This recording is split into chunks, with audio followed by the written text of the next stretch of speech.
நன்றியோடு துதிக்கிறோம், ஸ்தோத்திரிக்கிறோம். ஆராதிக்க வந்தோம், அன்பு கூற வந்தோம், துதித்திட வந்தோம், தொழுதிட வந்தோம். நம்முடைய ஆலயத்துக்குள் வந்து நிற்கிறோம் அலங்கார வாசலாலே. ஆண்டவரே, எங்கள் வாழ்க்கையின் அலங்கோலங்கள் எல்லாம் மாறுபடிக்கு தகப்பனே அலங்கமாய் உமக்கு முன்பாக நிற்கும்படிக்கு எங்களை கர்த்தர் கண்ணோக்கி பார். பரிசுத்த அலங்காரத்தோடு உம்மை தொழுது கொள்ள எங்களை ஆண்டவரே பலப்படுத்தும். நீர் விரும்புகிற பரிசுத்தம் எங்களுடைய வாழ்க்கையில் இருக்கட்டும். இந்த நாளின் ஆராதனை வேளையிலே கர்த்தர் எங்களோடு இடைபடும். பாடல் மூலமாய், சங்கீதங்கள் மூலமாய், கீர்த்தனைகள் மூலமாய், ஞான பாட்டுகளின் மூலமாய் கர்த்தர் எங்களோடு போதித்து புத்தி சொல்லும். பாடுகிற, இசைக்கிற, கர்த்தருடைய ஆண்டவருடைய வார்த்தைகளை எடுத்து பேசுகிற, ஆராதனை நடத்துகிற, ஊடகத்தில் ஊழியர் ஒவ்வொருவரையும் தேவன் பயன்படுத்தும். இயற்கை தடைகள், செயற்கை தடைகள், மனுஷிக தடைகள், பிசாசின் தடைகள், எல்லா தடைகள் இயேசுவின் நாமத்தில் மாறட்டும், மறையட்டும். கர்த்தருடைய வல்லமை கடந்து வருவதா. இயேசு கிறிஸ்து எங்கள் மத்தியில் ஆளுகை செய்து பரிசுத்த கரத்தை நீட்டி நாமத்தை மகிமைப்படுத்தும். எல்லா துதி, எல்லா கனம், எல்லா மகிமையும் உமக்கு செலுத்தி இரட்சகர் இயேசு கிறிஸ்துவின் ஈடினேற்ற நாமத்தில் தாழ்த்தி ஜெபிக்கிறோம் நல்ல பிதாவே, ஆமென். அல்லேலூயா. தேவனுடைய பரிசுத்த நாமத்துக்கு ஸ்தோத்திரம். தேவ பிள்ளைகள் கர்த்தரை பாடி ஆராதிப்பார்கள். அவளோடு சேர்ந்து நாமும் கர்த்தரை பாடி ஆராதிப்போம். ஆமென்.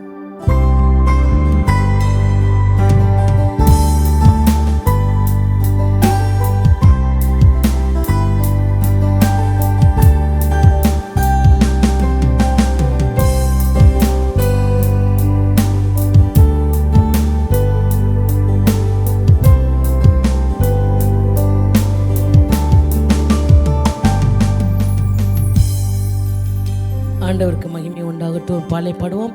பரிசுத்தர் கூட்டம் நடுவில் சொலித்திடும் சுத்த சோதியை அருபிகை வேலைகளை அடியார் நெஞ்சு மாறிரோண்டு சொல்லி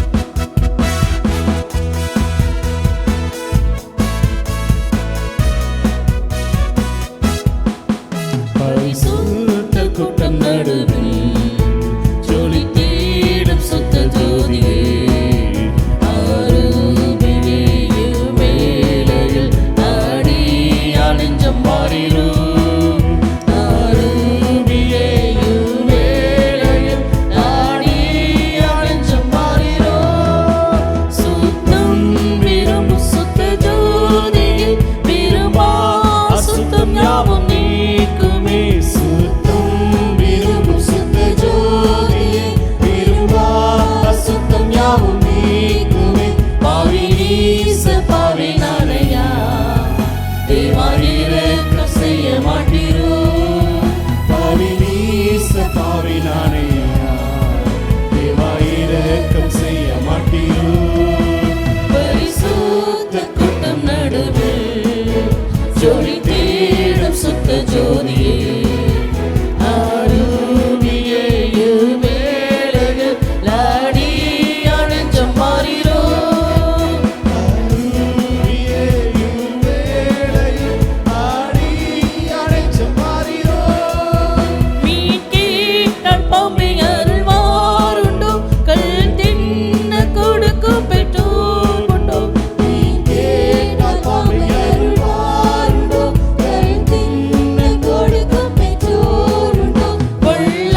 அழைத்து ஒரு பாலை பாடுவோம். ஜீவன்ல தேவனை வாரும், ஜீவ பாதையில் நடத்தும், ஜீவ தண்ணீர் ஊறும் ஊற்றிலே ஜீவன் பெற என்னை நடத்தும் என்று சொல்லி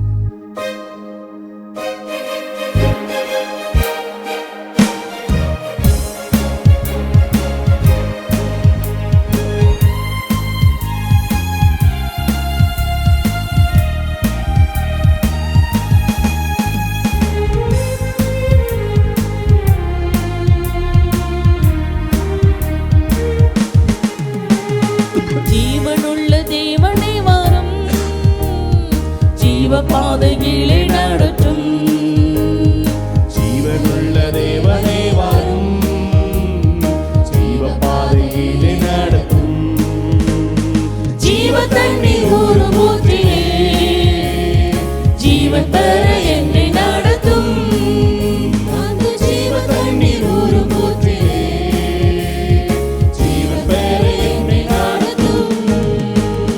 இயேசுவே நீ பெரியவர், இயேசுவே நீ பரிசுத்தர், இயேசுவே நீ நல்லவர், இயேசுவே நீ வல்லவர், ஜீவ தண்ணீர் ஊறும் ஊற்றிலே ஜீவன் பெற என்னை நடத்தும், அந்த ஜீவ தண்ணீர் ஊறும் ஊற்றிலே ஜீவன் பெற என்னை நடத்தும்.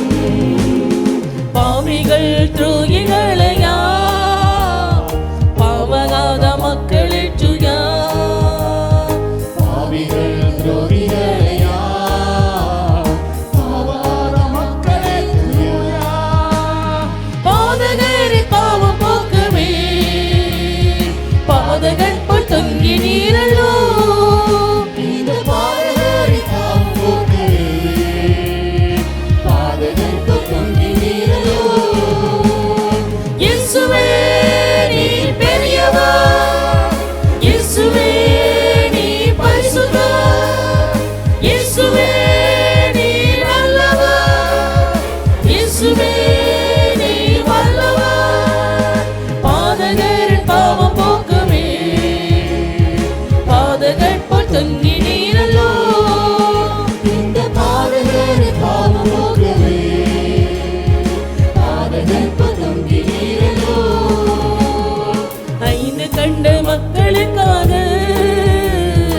ஐந்து காயமெற்றனே சரி, ஐந்து கண்ட மக்களுக்காக ஐந்து காயம் என்ற நேசரே.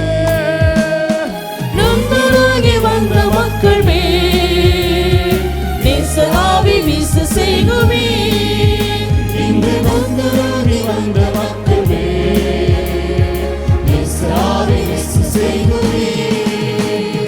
இயேசுவே நீ பெரியவர், இயேசுவே நீ பரிசுத்தர், இயேசுவே நீ நல்லவர், இயேசுவே நீ வல்லவர். நொந்துருகி வந்த மக்கள் மேல் நேசராவி வீச செய்குமே, இங்கு நொந்துருகி வந்த மக்களே நேசராவி வீச செய்குமே. வாக்கு தத்தம் செய்த கர்த்தரே, வாக்கு மாறா உண்மை நாதனே, வாக்குத்தத்தம் செய்த கர்த்தரே, வாக்கு மாறா உண்மை நாதரே. வாக்கை நம்பி வந்து நிற்கிறோம், வல்ல ஆவி மாறி ஊற்றுமே, செய்த வாக்கை நம்பி வந்து நிற்கிறோம், வல்ல ஆவி மாறி ஊற்றுமே. இயேசுவே நீ பெரியவர், இயேசுவே நீ பரிசுத்தர், இயேசுவே நீ நல்லவர், இயேசுவே நீ வல்லவர், வாக்கை நம்பி வந்து நிற்கிறோம், வல்ல ஆவி மாறி ஊற்றுமே, செய்த வாக்கை நம்பி வந்து நிற்கிறோம், வல்ல ஆவி மாறி ஊற்றுமே. நியாய தீர்ப்பினால் நெருங்குதே நேசர் வர காலமாகுதே, நியாய தீர்ப்பின் நாள் நெருங்குதே, நேசர் வர காலமாகுதே. மாயலோகம் நம்பி மானிடும் மானிடரை மீட்க மாட்டீரோ, இந்த மாயலோகம் நம்பி வாழ்ந்திடும் மானிடரை மீட்க மாட்டீரோ. இயேசுவே நீ பெரியவர், இயேசுவே நீ பரிசுத்தர், இயேசுவே நீ நல்லவர், இயேசுவே நீ வல்லவர். மாயலோகம் நம்பி மானிடும் மானிடரை மீட்க மாட்டீரோ, இந்த மாயலோகம் நம்பி மானிடும் மானிடரை மீட்க மாட்டீரோ. ஜீவனுள்ள தேவனே வாரும், ஜீவ பாதையிலே நடத்தும், ஜீவனுள்ள தேவனே வாரும், ஜீவ பாதையிலே நடத்தும்.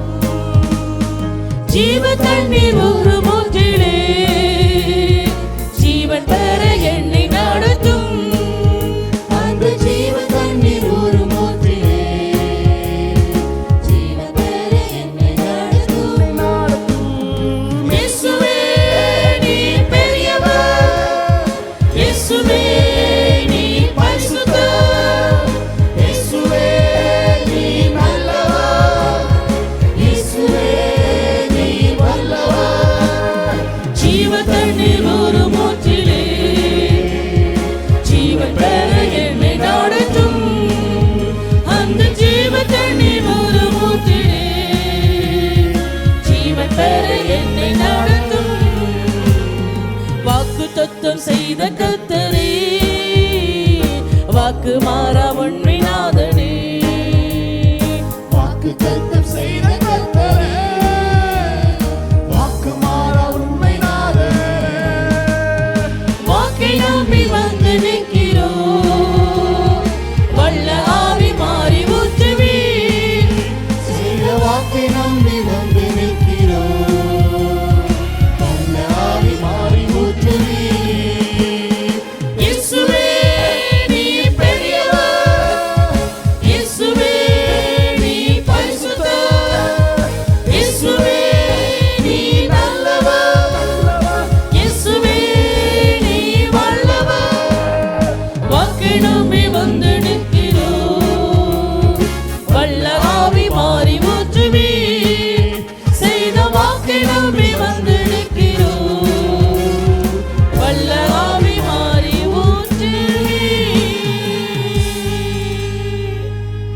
இந்த நாளிலே உலகமெங்கும் எல்லா திருச்சபைகளிலும் பரிசுத்தாவியான ஊற்றப்பட்ட நாளாக சபை பிறந்த நாளை கொண்டாடுகிறது. எல்லா திருச்சபைகளும், அது மாத்திரமல்ல எல்லா திருச்சபைகளும் இணைந்து எல்லா ஊர்களிலும் பெரிய கூட்டங்கள் நடத்துகிறாங்க. ஏன் தெரியுமா?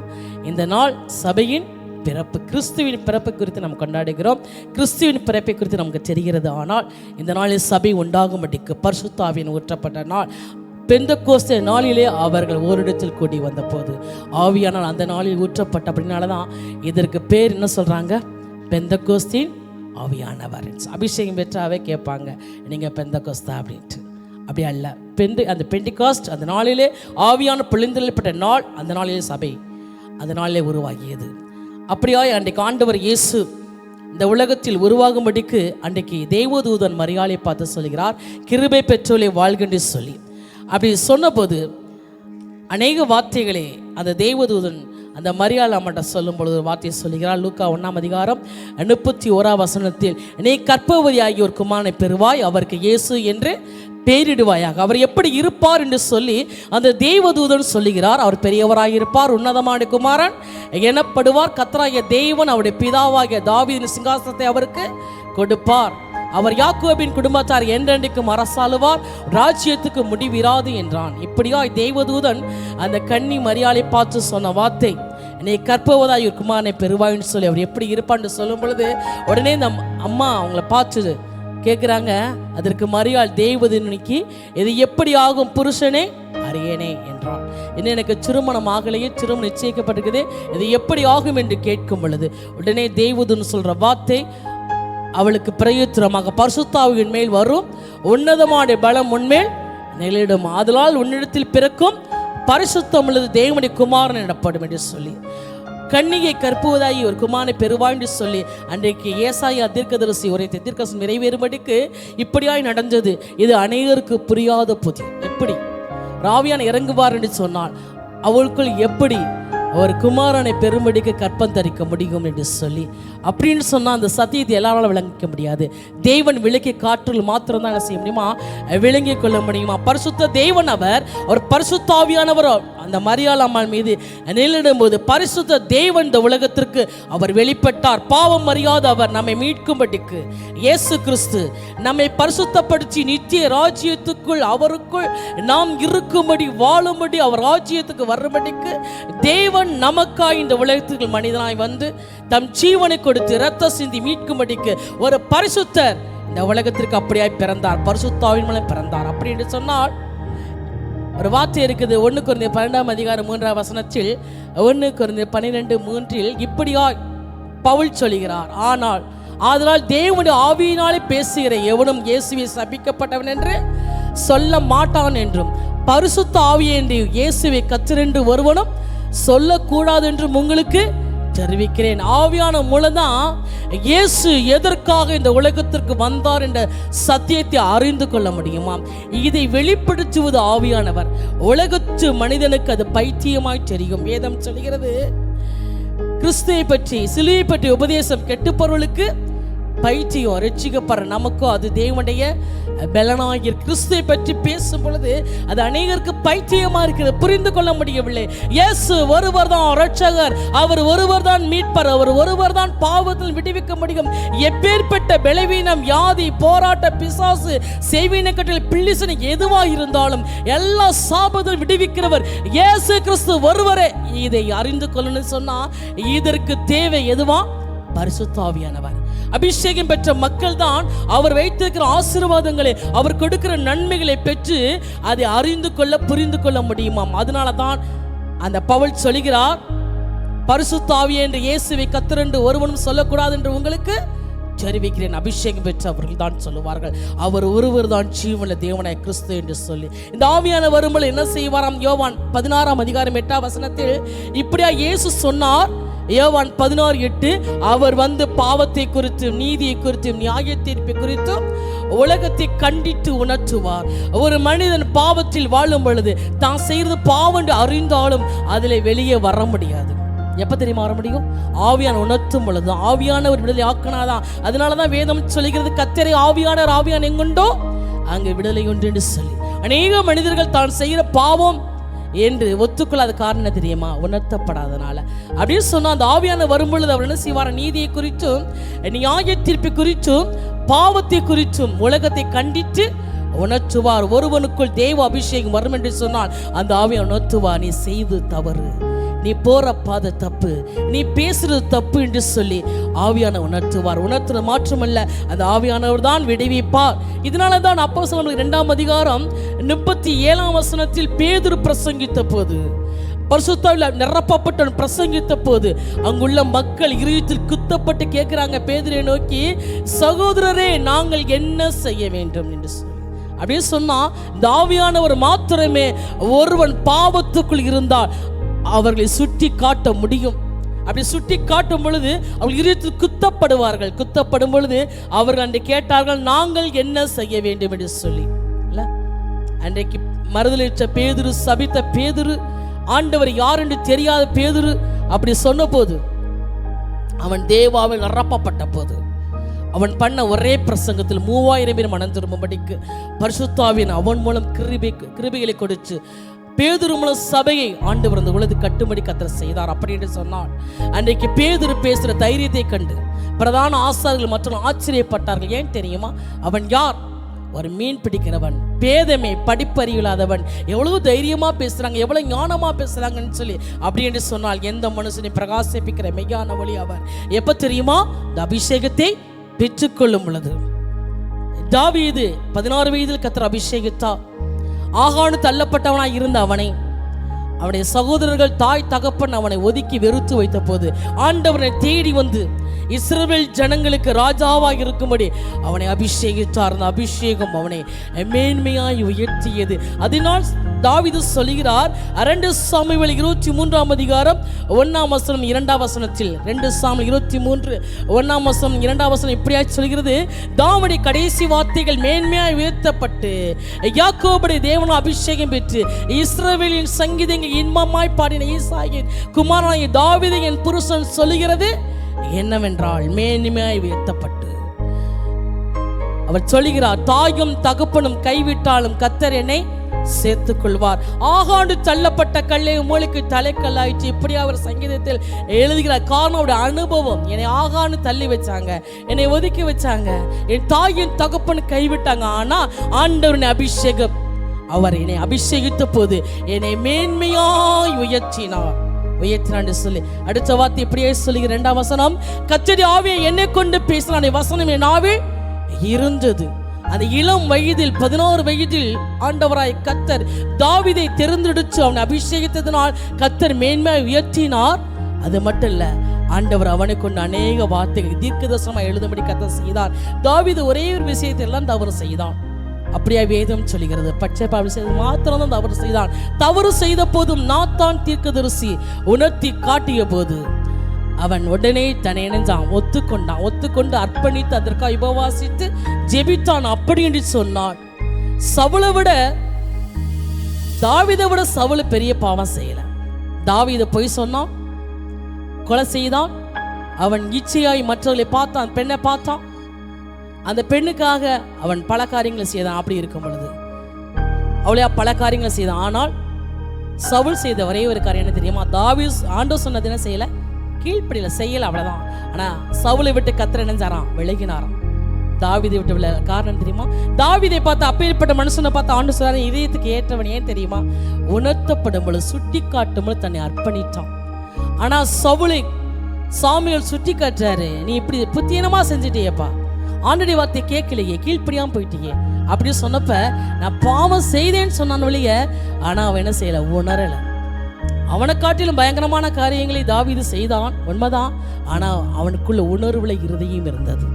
அதனால் தன்னை அர்ப்பணித்தான், அவன் உபவாசித்தான், அழுதான், மன்றாடினான். அதனால ஆண்டவர் அவனை மன்னித்து ஆண்டு சொல்ல இருதயத்துக்கு ஏற்றவன். காரணம் அவனுக்குள்ள இந்த அபிஷேகமான உணர்த்தி காட்டியதில்ல. நம்மை நோக்கி நாம் தவறு செய்யும் பொழுது, பாவம் செய்யும் போது நம்மை நோக்கி உணர்த்தி காட்டும் போது நாம் நிச்சயமாய் மனம் திரும்புவோம் என்று சொன்னால் நாம் நிச்சயமாய் பரிசுத்தம் என்ன சார் கண்டித்து உணர்த்தப்படுகிறோம். அதுதான் உண்மையான தேவனுடைய பிள்ளைகளுடைய வாழ்க்கை. ஆனால் இன்னைக்கு நிறைய பேர் சொல்லுவாங்க, என்னை தாக்கி பேசுகிறாங்க, என்னை குத்தப்படுத்துகிறாங்க, எப்போ பார்த்தாலும் என்னை இல்லை. கிடையாது. பரிசுத்த ஆவியை நம்ம மூலம் ஒரு வார்த்தை நம்ம நோக்கி வருதுன்னு சொன்னோம். நாம் செய்கிற காரியங்களே பரிசுத்த ஆவியை உணர்த்தி நம்ம காட்டினா நம்ம மனம் திரும்ப வேண்டும் என்று சொல்லிதான். ஆனால் இப்போ அப்படி இல்லை. எப்படி எடுத்துக்கிறாங்க? ஆறுதலாக பேசுனா, உங்கள் வாழ்க்கை அதிசயம் நடக்கும், அற்புதம் நடக்குன்னு பேசுனா அதை ஏற்றுக்கிறாங்க. ஆனால் சுட்டி காட்டும் பொழுது ஏற்றுக்கொள்கிற மனம் இல்லை என்று சொன்னால் அது சவுலின் ஆவி. அவர்களை விட்டு தேவன் விலகினார்ல. ஆனால் தாவீதுக்குள்ள அப்படி அல்ல. தாவீதை பார்த்து ஆண்டவர் சொன்னார், உனக்கு நான் சவுலை விளக்கினது போல கிருபையை உன்னோட நினைச்ச மாட்டேன், விளக்க மாட்டேன். ஆண்டவர் ஒவ்வொரு மனிதனையும் ஆசீர்வதிக்க சொல்கிறார். தாவீதுக்குள்ள நிச்சயமான கிருபைகளை நித்திய உடன்படிக்கையா ஏற்படுத்தினார். அப்படி சொன்னால் என்ன நோக்கி ஒரு காரியம், ஒரு வார்த்தை என்னை நோக்கி வருதுன்னு சொன்னா இது ஆவியான பேசுறான்னு சொல்லி அர்ப்பணிக்கும் பொழுது எனக்குள்ள உணர்வு இருதயம் இருக்கிறது. இதை குறித்து வெளிப்படுத்துவது யார் தெரியுமா? பரிசுத்த ஆவியா. நீதியை குறித்தும் பாவத்தை குறித்தும் நியாய தீர்ப்பை குறித்தும் உலகத்தை கண்டித்து உணர்த்துவார்ல. ஆனால் நிறைய பேர் எப்படி நினைக்கிறாங்க, அந்த பேசுகிறவங்க மேலே என்ன செய்கிறாங்க, கோவப்படுறாங்கல்ல. அப்படின்னா அவங்க பிசாசுக்கு செவி கொடுக்குறான்னு அர்த்தம். செவி கொடுக்குறான்ட்டு ஏன்னா ஐக்கியத்தோடு பிரிக்கும்படிக்கு பேசுறவங்க மேலே தான் தேவன் கிரியை செய்ய முடியும். அவருக்கு ஒரு கருவி தேவை. அப்படியே சொன்னால் யாரை தேவன் இந்த இடத்துல நிப்பாட்டி பேசுகிறாரோ அவர்களும் தான் தேவன் வெளிப்படுத்த முடியும்.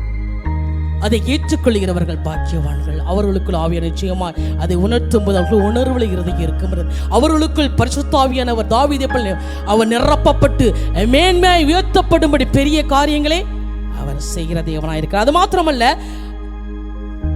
யோசேப்பின் வாழ்க்கையில 17 வயதில் ஆண்டவராய் கர்த்தர் அவனை குறித்து ஒரு தரிசனத்தை கொடுத்தார், ஒரு சொப்பனத்தின் மூலம். அதை அவன் தகப்படுதல் சொன்னபோது, சகோதரர் சொன்னபோது கேள்வி பண்ணாங்க, எப்படி நடக்கும் பாப்போன்னு சொல்லி அவனை குழிக்குள்ள போட்டாங்க. அடுத்து அவனை அடிமையை வித்தாங்க. எகிப்து கொண்டு போகப்பட்ட போது செய்யாத அவன் பாவத்துக்காக சிறைச்சாலையில் அவன் சிறை தண்டனை அனுபவித்தான். அந்த சமயத்தில் தேவன் அவனை வெளியே கொண்டு வந்தார்.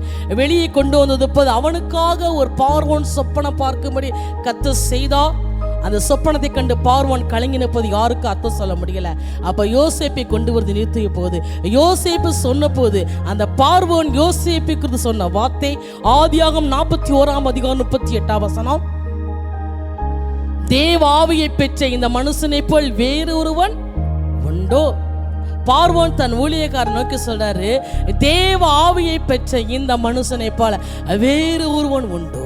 இந்த அபிஷேகம் சிறையில் இருந்த அந்த யோசேப்பை, அந்த வாலிப வயதில் இருந்த அவனை உயர்த்தியதுங்க, மேன்மையாக உயர்த்தப்பட்டான். அது மாத்திரமா, தானியேல் சிறை கைதியாக கொண்டு போகப்பட்டார்கள் அந்நிய தேசத்திலே நேபுகாத்நேச்சார் மூலம். அப்படியே பாபிலோனுக்கு சிறைப்பிடித்து கொண்டு போகப்பட்ட போது வாலிபர்கள் சாத்ராக், மேசாக், அபேத்நேகோ, தானியேல் இப்படி கொண்டு போகப்பட்ட போது அங்கு அவர்கள் தங்களை அர்ப்பணித்து பரிசுத்தமாய் வாழும் பொழுது பரிசுத்த ஆவியானவர் தானியேலை அவர் நிறைத்தார். வேதம் சொல்லுகிறது, தானியேல் 5:14 5:14 உனக்குள்ளே தேவ ஆவி உண்டென்றும் வெளிச்சமும் புத்தியும் விசேஷித்த ஞானமும் உன்னிடத்தில் காணப்பட்டது என்று உன்னை குறித்து கேள்விப்பட்டேன். மறைபொருளை வெளிப்படுத்தும்படிக்கு தேவ ஆவியானவர் தானியேலை வாலிப வயதில் நிறைத்தார். அந்த அபிஷேகம் தான் அவனை மேன்மைப்படுத்தியது அப்படின்னு சொன்னால், இந்த பரிசுத்தான அபிஷேகத்தை பெறுகிற மக்கள் மாத்திரமே. இயேசு எதற்காக இந்த பூமியில் வந்தா? அவர் எனக்காய் சிலுவையில் சம்பாதித்த ஆசீர்வாதங்கள் என்ன என்று அறிந்து கொள்ளவும் புரிந்து கொள்ளவும் முடியுமாம். அது மாத்திரமல்ல, நாம் பாவம் செய்யும் பொழுது ஆவியா நமக்கு உணர்த்துவார், கண்டித்து உணர்த்துவார். உணர்வுல இருதயம் எப்ப தெரியுமா வரும்? அந்த ஆவியானை பெரும்பொழுதுதான். இந்த ஆவியானை பெரும்பொழுது மாத்திரமல்ல, அன்றைக்கு படிப்பறிவாத பேதமையான கொண்டு பேதரை கொண்டு ஆண்டவர் ஒரு பிரசங்கத்தில் 3000 பேர் மனம் திரும்பும்படிக்க செய்தான்னு சொன்னால் அவனுக்குள் தேவ அபிஷேகம் நிரப்பப்பட்டான். அது மாத்திரமல்ல, ஆகாணு தள்ளப்பட்ட தாவீதை பரிசுத்தாவி நிரப்பின பொழுது அவன் மூளைக்கு தலைக்கலாக இருக்கும்படி கர்த்தர் அவனை வைத்தார், மேன்மையாக உயர்த்தினார். அது மாத்திரமல்ல, யோசேப்பு சிறையில் இருக்கும் பொழுது, அவன் அடிமையா இருக்கும் பொழுது அவனுக்குள் தேவ அபிஷேகம் இருந்ததனால் அந்த தேசத்திற்கே அதிபதியாய் கர்த்தர் உயர்த்தினார். அது மாத்திரமல்ல, தானியேல் சிறை கைதியாக கொண்டு போகப்பட்டாலும் அவனுக்குள் தேவ அபிஷேகம் இருந்ததனால் மறைபொருளை வெளிப்படுத்தும்படிக்கு அந்த ராஜ்யத்தில் பிரதானியாய் இருக்கும்படி கர்த்தர் அவனை மேன்மைப்படுத்தினார் அப்படின்னு சொன்னால், இந்த அபிஷேகம் எதை குறித்து? இதை பெறும் பொழுது உங்களை என்ன செய்யுமாது? உங்க தலையை நிமிர்ந்து நடக்க பண்ண உங்க மேன்மையாய் கர்த்தர் உயர்த்துவார். இதைத்தான் இந்த அபிஷேகத்தின் நாளில் ஊற்றின நாளை குறித்து தான் உலகமெங்கும் இன்றைக்கு பேசிக் கொண்டிருக்கிறார்கள். இதை குறித்து எல்லா திருச்சபைகளும் எல்லா சபைகளும் பேசும்படிக்கு, இந்த பெந்தெகோஸ்தின் அபிஷேகம் ஒவ்வொருவருக்குள்ளும் அனுபவம் வரும்படிக்கு ஊற்றப்படும்படிக்கு இந்த நாளை முன்குறித்து இருக்கிறாங்க. அப்படி சொன்னா அவங்களுக்குள்ளும் தாவியா நிரப்புவான்னு சொன்னால் அவங்க வாழ்க்கையை கர்த்தர் மேன்மையாய் உயர்த்துவார். பரிசுத்தமாய் வாழும்படி கர்த்தர் கிருபை கொடுப்பார். இந்த நாளில், இந்த பெந்தெகோஸ்தே நாளில் என்ன பேச வேண்டும், எப்படி நடத்த வேண்டும் என்று சொல்லும் பொழுது இந்த வார்த்தைகளை ஆவியான உள்ளத்தில் வைத்தார். எந்த மனிதன் தன்னை ஆண்டவருக்கு அர்ப்பணிக்கிறானோ, திறமை இல்லாமல் இருக்கலாம், படிப்பு இல்லாமல் இருக்கலாம், அதிகார பலம் இல்லாமல் இருக்கலாம், மனுஷ தயவு இல்லாமல் இருக்கலாம், ஆனால் இந்த அபிஷேகம் போதுங்க. இந்த ஆவியான அறப்பான அந்த ஆவியானவர்கள் மேன்மையாக உயர்த்தி கொண்டே போவார். இந்த ஆவியானோடு இருந்து நடத்துவார். இந்த ஆவியானவர்களை வெளிச்சமாய் ஒதிப்பார். அவர் வெளிச்சமாய் ஒதித்தால் இதோ இருள் பூமியை காரில் ஜனங்களையும் உன்மேல் கர்த்தர் ஒதிப்பார். அவர் ஒதிக்கும் பொழுது ராஜாக்கள் அவர் என்ன செய்வாங்க? ஜாதிகள் உங்கள்கிட்ட வருவாங்க.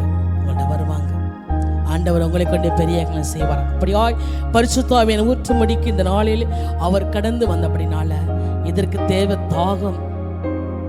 விசுவாசிக்கிற உள்ளத்திலும் ஜீவத்தின் நதிகள் புறப்பட்டு ஓடும். எனக்குள்ள நிரப்புங்க ஆண்டவரே, நிரப்புங்க. அடுத்து என்ன தெரியுமா? ஒரு மனம். இந்த அபிஷேகத்தில் நடத்தும் போது யார் பக்கத்தில் எப்படி அந்நிய பாஷை பேசுறா, அப்படி திரும்பி இங்கிட்டு பார்க்கறது, அங்கிட்டு பார்க்கறது, கண்ணை முழிச்சு வேடிக்கை பார்க்கறது இல்லை, மற்றவங்க அப்படி பேசுறது அப்படியா பார்த்துக்கிட்டு இருக்குது, அப்படியா இல்லை. அப்படி இருந்தீங்கன்னா ஒரு மனம் வராது. ஏன் கண்ணை மூடுறோம்? கண்ணை மூடும் நமக்கு ஒரு மனம் வருது, அவ்வளோதான். அதனால எந்த மனிதன் ஒரு மனம் படிக்கிறானோ அவன் கர்த்தரோடு சேர்ந்திருப்பான்.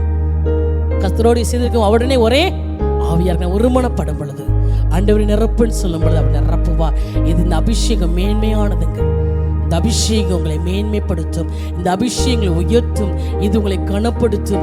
இந்த அபிஷேகம் ஞானிகளை வெட்கப்படுத்தும். பைத்தியங்களை திறந்தெடுத்த ஆண்டவர் அவர்களுக்கு முன்பாக பலவீனங்களை வெட்கப்படுத்தும், பலவான்களை வெட்கப்படுத்தும், பலவீனங்களை திறந்து கொண்ட ஆண்டவர் அவருக்கு மேன்மைப்படுத்த இந்த அபிஷேகம் அவருக்கு ஞானத்தை கொடுத்து, நீதியை குறித்து, பரிசுத்தத்தை குறித்து அவர் நிறைச்சு அவரை மேன்மைப்படுத்துவார். அதை கொடுக்கும்படி கடந்து வந்து அப்படின்னால நம்ம அந்த ஆண்டு நோக்கி அப்படியே அபிஷேகம் நிரப்பப்படும்படிக்கு அப்படியே கண்களை மூடி அவர் நோக்கி பார்க்க முடியும். எழுந்து நிற்போமா? எழுந்து நிற்போம். இந்த ஆவியானவர் ஊற்றும்படி கடந்து வந்திருக்காரு. யாருக்குங்க? மாம்சமான யாவர் மீது என் ஆவியை ஊற்றுவேன். எல்லா ஜனங்களுக்குள்ளும், படித்தவர்கள், படிக்காதவர்கள், ஏழை, பணக்காரன் இல்ல, கிறிஸ்தவர்கள், புறஜாதி மக்கள் இல்ல, எல்லா மக்களுக்குள்ளும், எல்லா மக்களும் மாம்சமான யாவர் மீதும் என் ஆவியை ஊற்றுவேன் வாக்களித்தவர். இந்த ஆவியான மக்கள் இன்றைக்கு வருவார்னு சொன்னால், அவர்கள் நிரப்புவான்னு சொன்னால், நீங்க தான் உலகத்துக்கு வெளிச்சமா இருப்பீங்க. உங்களை கொண்டு கர்த்தர் பெரிய காரியங்களை செய்வார்.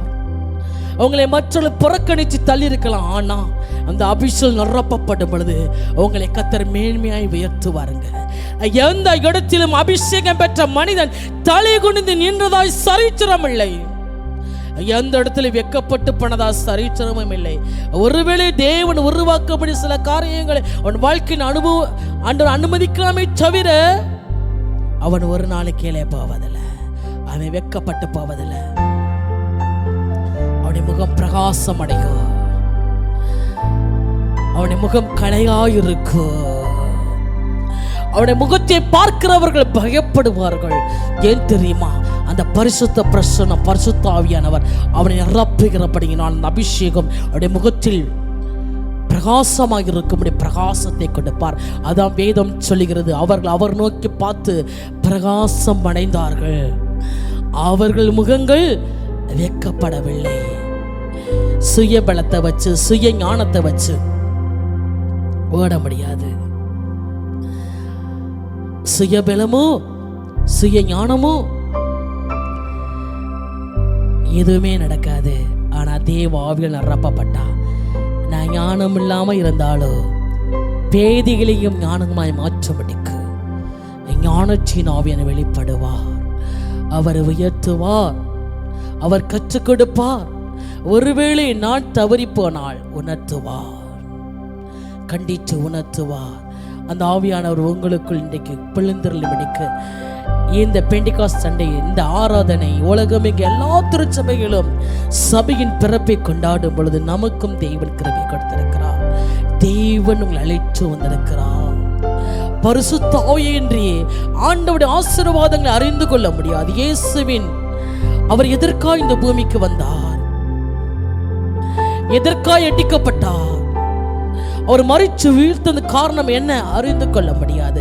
மற்றவர்களுக்கு பைத்தியம் ஆச்சரியம். ஆனா அதுலதான் எல்லா ரகசியமும் அடங்கியிருக்கிறது. அதை வெளிப்படுத்துறது யார் தெரியுமா? பரிசுத்த ஆவியானவர். அது மாத்திரமா? தேவன் நமக்கு ஆயத்தம் பண்ணவில்லை, கண் காணவில்லை, காது கேட்கவில்லை, செவிகள் இதயத்தில் தோன்றல, செவியில கேட்கல. ஆனா அது ஆவியானவர் மூலம் வெளிப்படுத்துகிறார். உங்களை குறித்து தரிசனம் ஆண்டவருக்கு உண்டு, உங்களை குறித்து திட்டம் தேவனுக்கு உண்டு. இந்த ஆவியான பெறும் பொழுது ஆவியான மூலம் இதை வெளிப்படுத்துகிறார். அந்த ஆண்டவரை வாஞ்சிச்சு இந்த பரிசுத்த ஆவியான மக்கள் கடந்து வரும்படிக்கு அப்படின்னு கேட்க போறோம். பின்மாரிக்காக வேண்டிக் கொள்ளுங்கள். என்ற வார்த்தையின்படி பின்மாரின் அபிஷேகம் ஊற்றப்படும்படிக்கு இந்த அபிஷேகத்தில் இறங்கி வந்தா உங்களுக்குள் இருக்கிற எல்லா அந்தகார இருளோ, எல்லா காரிய இருளோ, எல்லா மரண இருளோ, எல்லா பயங்கர இருளோ, எல்லா பாவ இருளோ, எல்லா துன்மார்க்கமான இருளோ உங்களை விட்டு ஓடி போயிருங்க. ஏன்னா வெளிச்சம் இருக்கும் இடத்தில் அங்க இருள் இருக்க முடியாது. ஒன்று இருள் இருக்கணும், இல்லைன்னா வெளிச்சம் இருக்கணும், ரெண்டும் இருக்க முடியாது. ஒருவேளை பிசாசினால் நீங்க அடிமைப்படுத்தப்பட்டு வந்திருந்தீங்கன்னா இந்த ஆவியானை இறங்கும் பொழுது வெளியேறிடும். அந்த ஆவியானை நிரப்பும்படி கடந்து வந்திருக்கா. ஏன் தெரியுமா? நீங்க தான் உலகத்துக்கு வெளிச்சம். ஆண்டவர் உலகத்துக்கு வெளிச்சமாய் வைக்கும்படிக்கு இந்த பரிசுத்த வல்லமை நிரப்பும்படி கடந்து வந்திருக்கிறார். ஞானம் இல்லையா? உங்களுக்கு ஞானமும் விவேகம் வெளிச்சமும் கொடுத்து அவர் நிரப்பும்படி கடந்து வந்திருக்கிறார். பேச தெரியலையா? எங்க எதை பேசணும் தெரியாம பேசினால் பல குழப்பமா? ஏற்ற சமயத்தில் சொல்லப்பட்ட வார்த்தைகள் வெள்ளித்தட்டில் வைக்கப்பட்ட பொற்பழங்களுக்கு சமானமான வார்த்தையின்படியே எங்க எதை பேசணுங்கிற ஆவியான சொல்லிக் கொடுப்பார். ஏன்னா போதிக்கிற ஆவியானவர், அவர் நடத்துகிற ஆவியானவர், அவர் நிரப்பும்படி கடந்து வந்தப்ப ரெண்டே காரியம். ஒன்று தாக வேணும், தாகத்தோடு கேட்க போறோம். அடுத்து விசுவாசிப்போம், நாங்கள் கேட்கும்போது நிச்சயமாக எனக்கு ஆண்டவர் கொடுப்பார்னு. அடுத்து நம்ம யாரையும் பார்க்க வேணாம். சின்ன பிள்ளைங்க, வாலிய பிள்ளைங்க ஒவ்வொரு ஆண்டவருக்கு அர்ப்பணித்து ஒரு மனமாக அப்படியே முகத்தை நோக்கி பார்க்க போயிடும். ஆவியான ஊற்றும்படிக்கு நிரப்பும்படிக்கு நிரப்புங்க ஆண்டவர் என்று சொல்லி நிரப்பும் பொழுது நம்ம இப்படி தான் இருக்க போகிறோம், வேறு மனுஷன் ஆக மாட்டோம். இப்படி தான் இருப்போம். ஆனால் நமக்குள்ள அந்த வல்லமை இறங்குறது நம்ம அறிந்து கொள்ள முடியும். நம்முடைய சரீரம் ஒரு வேளை நடுங்கும், இல்லைன்னா புல்லரிக்கும், இல்லைன்னா சூடாக எதோ இறங்குவது போல இருக்கும். ஒரு இனம் புரியாத சந்தோஷ சமாதானம் உள்ளே நிரப்பும். அந்த ஆவியா நிரப்புவான்ற அடையாளம். அர்ப்பணிப்போமா? அர்ப்பணித்து அவர் நோக்கி பார்க்க போயிடும். கேட்க போகிறோம். பின்மாறின அபிஷேகம் மாம்சமான யாவர் மீதும் அதிகமாய் பொழிந்திடுமே, உன் ஆவியை ஊற்றிடுமே, அக்கினியா இறங்கிடுமே, அக்கினி நாவாக வந்து. யாரும் அமைதியா இருக்காதீங்க. ஆவியானவர் அவர் நிரப்பும்படி ஆயத்தமாய் உலாவுவதை காண்பிக்கிறார். அன்றைக்கு இயேசுவானவர் ஞானஸ்நானம் பெற்று கரையேறிய போது ஆவியான புறாவடிவிலே இறங்கி வந்தது போல ஆவியான இந்த இடத்துல புறாவடிவிலே அசைவாடுவதை காண்பிக்கிறார். எதற்கு தெரியுமா? உங்க நிரப்ப அவர் ஆயத்தமா இருக்கிறார். நீங்க ஆயத்தமா இருக்கீங்களா?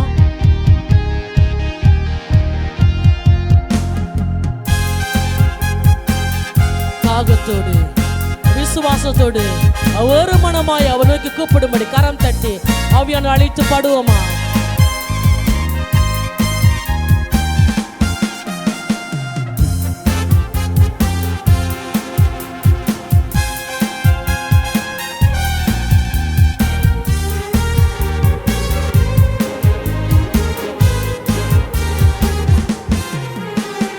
பின்மாரியின் அபிஷேகம் மாம்சமான யாவர் மேலும் அதிகமாய் பொழிந்திடுமே, ஆவியில் நிரப்பிடுமே. பின்மாரியின் அபிஷேகம். நாங்க பலவீனம்லாம் உங்களுக்கு ஓடுங்க. தாவி நிரப்புவான்னு சொன்னாங்க. பலப்படுத்துவோம். அதிகமாய் பொழிந்திடுமே, ஆவியில் நிரப்பிடுமே. அக்கினியா இறங்கிடுமே. எனக்கு வேண்டும் வருகிறோம். அது பரிசுத்தாவின் ஆக்கியோடு ஞானஸ்நானம் கொடுப்போம். அன்னைக்கு யோவான் சொன்னார், இயேசுவுக்கு சொல்லப்பட்ட வார்த்தை அதன்படியே இயேசு உயிர்த்தெழுந்த பின்பு தம் சீஷர்களுக்கு பரிசுத்தாவின் நிரப்பும்படிக்கு அக்கினி ஊற்றும்படிக்கு அக்கினியை ஜொலிக்கும்படிக்கு மேன்மேல் உயர்த்தப்படும்படிக்கு தேவன் சொன்ன வாக்கு நிறைவேறும்படிக்கு அவர் ஊற்றினார். பெந்தெகோஸ்தே நாளிலே பள்ளத்தாக்கில் ஒரு சேனையை நான் காண்கிறேன், அதிகாரம் தந்திடுமே, மிக்க தரிசனம் உரைத்திடவே.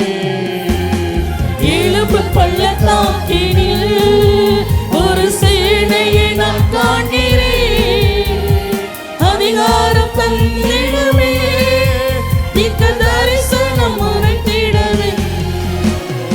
அக்கினியா இறங்கிடுமே. நிரப்புங்க,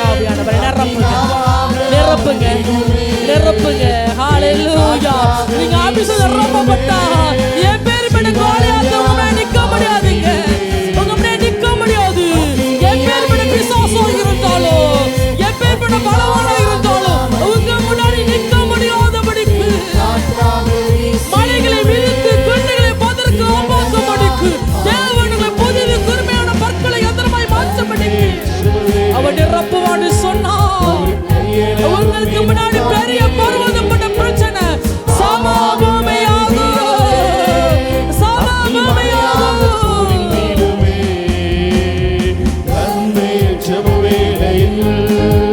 ஒரு கையளவு மேகம் காண்கிறேன், ஆகாவும் நடுங்கிடவே, அக்னி மழையாக பொழிந்திடுமே, அக்கினியா இறங்கிடுமே.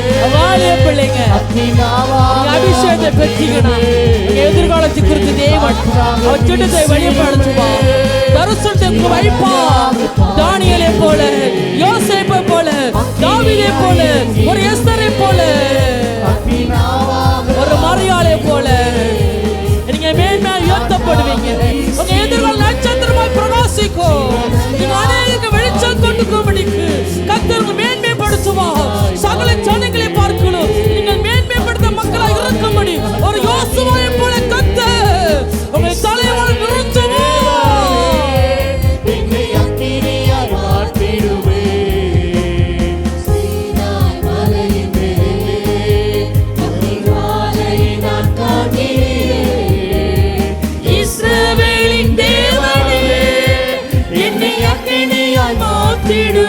பிரசன்னத்தை உணர்கிற அனுபவம் அல்ல, நிரப்பப்படுவது உங்களுக்குள்ளாக நிரப்பப்படி கடந்து வந்திருக்கிறார். உங்களை மேன்மேல் உயர்த்தும்படிக்கு எந்த மனுஷனை பிரகாசிப்பிக்கிற மெய்யான வழி உங்களை பிரகாசிக்க பண்ணும்படிக்கு மற்றவர்கள் ஆகாதவனை தள்ளி இருக்கலாம். ஆண்டவர் உங்களை பிரகாசிக்க பண்ணும்படி தெரிந்தெடுத்து தம்முடைய மனமே ஊற்றும்படி கடந்து வந்திருக்கிறார்.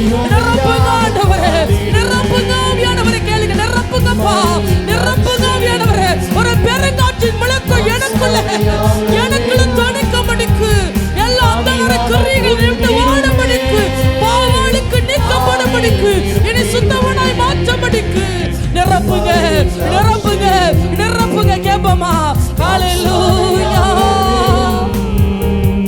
ஆதிகாமை பொழிந்திடுமே, ஆவியில் நிரப்பிடுமே, அக்கினியாயிருந்திடுமே. நன்றி ஆவியானவரே. வந்திடுமே, பெருங்காற்றாக வீசிடுமே, ஜீவநதியாக பாய்ந்திடுமே. மரோதரபரா. அன்றைக்கு 120 பேரும் இயேசு சொன்ன வார்த்தையை நம்பி ஆண்டவர் சொன்ன அந்த பரிசுத்தவான் பெரும்படிக்கு நீங்கள் எருசலேமிலே காத்திருங்கள், அபிஷேகம் பெரும்படி காத்திருங்கள், பரப்பட்டு போகாதீங்க. வாக்குத்தத்தம் பண்ணப்பட்ட பிதா சொன்ன வாக்குத்தத்தம் நிறைவேற காத்திருங்கள் கட்டளையிட்டார். அப்படியே 120 பேரும் அந்த மரியாள் அம்மாவும் இயேசு கிறிஸ்துவின் தாயும் இணைந்து 120 பேரும் மேலறையில் ஒருமனப்பட்டு ஓரிடத்தில் கொடி வந்து காத்திருந்தார்கள். காத்திருக்கிற பெருங்காற்றின் முழக்கம் அந்த இடத்தை நிரப்பும்படி ஆவியான பலமாக இறங்கினார். 120 பேர் நிரப்பப்பட்டார்கள். அதுபோல மேலறையில் குடியிருக்கிற நாம் ஒரு பெருங்காற்றின் முழக்கம் உங்களை நோக்கி வரும்படிக்கு நிரப்பும்படிக்கு அந்த ஆவியின் சத்தத்தை ஒவ்வொருவரும் கேட்கும்படி உங்கள் செவிகள் திறக்கப்பட, உங்கள் இருதயம் திறக்கப்பட, பரிசுத்த தேவன் உங்களுக்குள் உலகம் கொடுக்கும்படி சமாதானத்தையும் சந்தோஷத்தை கொடுத்து நிரப்பும்படிக்கு நம்ம கேட்க போறோம். விண்ணக காற்றே என்னை நோக்கி வீசிடும், வெண்புறாவே என் மேல் வந்து அமர்ந்திடும். கேட்போமா? தகத்தோடு கேட்போமா? விண்ணக காற்றே என்னை நோக்கி வீசிடும், வெண்புறாவே என் மேல் வந்து அமர்ந்திடும் என்று சொல்லி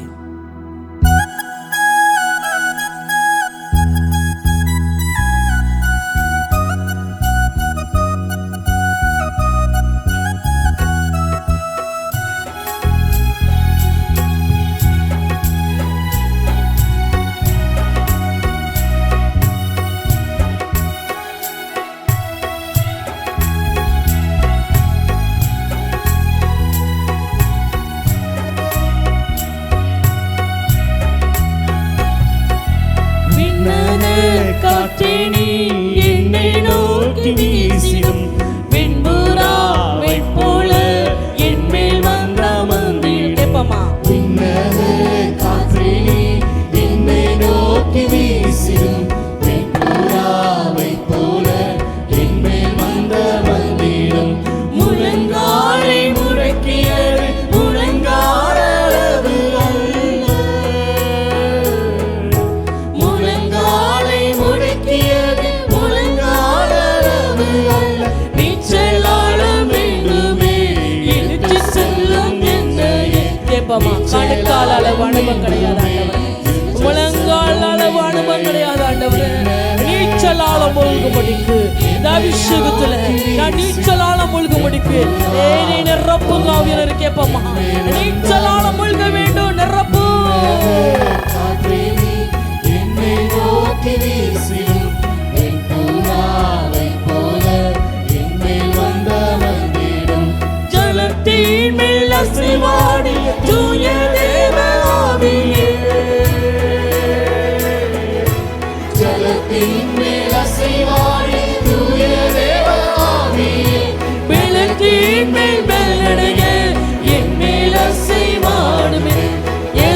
நிரப்பினார். பரிசுத்தாவியின் போது நீங்கள் பலனடைந்து யூதேயாவிலே, சமாரியாவிலே, பூமி எங்கும் கடைசி பரியந்தம் எனக்கு சாட்சியாய் இருப்பீர்கள். இயேசு இன்றைக்கு ஜீவிக்கிறார் என்று மற்றவர்கள் அறிந்து கொள்ளும்படிக்கு, அவருக்கு சாட்சியாய் இருக்கும்படி, அவர் பலப்படுத்தும்படிக்கு, நிரப்பும்படி கடந்து வந்திருக்கிறார். ஏசாயா போல சொல்லும்படிக்கு, நானும் நீ கொடுத்த பிள்ளைகள் என்றால் சீயோன் பர்வத்தில் வாசமாகிற இஸ்ரவேலின் தேவனாகிய சேனையின் கர்த்தராலே அற்புத அடையாளம் இருக்கிறோம் என்று வார்த்தையின்படி நீங்கள் தான் உலகத்துக்கு அற்புத அடையாளம், உங்க குடும்பம் தான் அற்புத அடையாளம். அதற்காக தேவன் நிரப்பும்படி கடந்து வந்திருக்கிறார். பலச்சீனாவினாலே பலவீனங்கள் மாறும்படிக்கு, எல்லா சாபங்கள் முறிக்கும்படிக்கு, எல்லா பலவீன கிரியைகள் முறியடிக்கும்படிக்கு, எல்லா தரித்திரம் நீங்கும்படிக்கு, ஆண்டவர் சாட்சியாய் குடும்பமாய் நிறுத்தும்படிக்கு அவர் பலப்படுத்தும்படி ஊற்றிக் கொண்டிருக்கிறார்.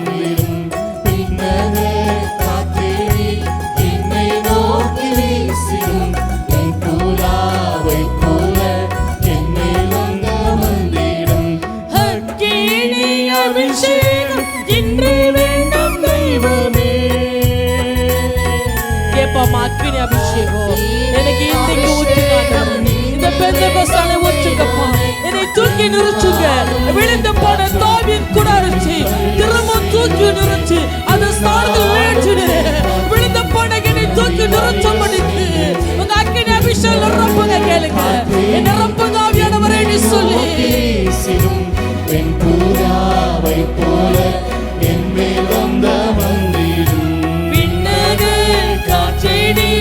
என்னை நோக்கி வீசிடும் போல என்னை வந்த வந்திடும் என்னை கொண்டு செல்லுமே. கேப்பமா, அன்றைக்கு ஏலியா அக்கினி ரதத்தில் ஏறி செல்ல எலிசா கண்டா. எலிசாவை கண்டதினால் எலியாவுக்கு அந்த அபிஷேகம் ரெட்டிப்பா எலிசாவுக்கு இறங்கியது. எலியாவின் அபிஷேகம் ரெட்டிப்பா இறங்கியது போல நமக்கு ரெட்டிப்பான வல்லமை இயேசுவின் மேல் இருந்த அபிஷேகம் ஆவியின் மேல் நிரப்பப்பட்டிருக்கு.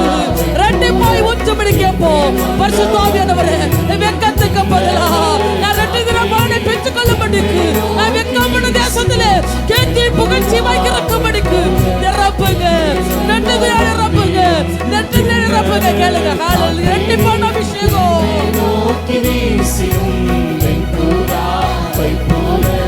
என்மேல் வந்த வந்திடும் முழங்காலை முடக்கிய முழங்காலை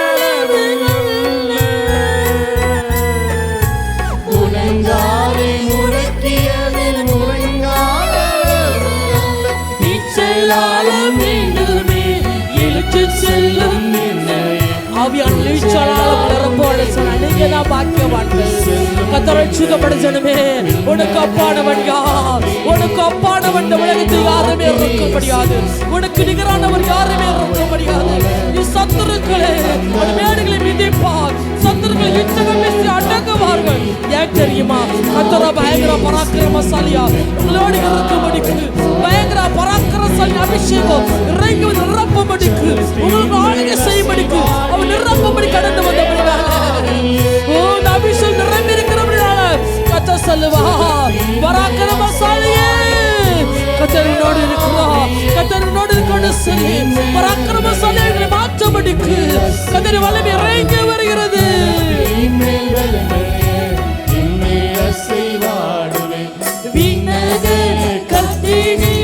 என்னை நோக்கி வீசிடும் போல என்னை வந்த வந்திடும் விண்ணக காத்தேடி என்னை நோக்கி வீசிடும் போல ஜலத்தில் மசவாடிய தூய ஆவியே ஆயராசேவாடி எல்லா துர்க்குணங்களும் எல்லா பாவ இச்சைகளும் உங்களை கட்டிக்க எல்லா பாவ இச்சைகளும் எல்லா அசுத்தங்களும் உங்களை விட்டு ஓடும்.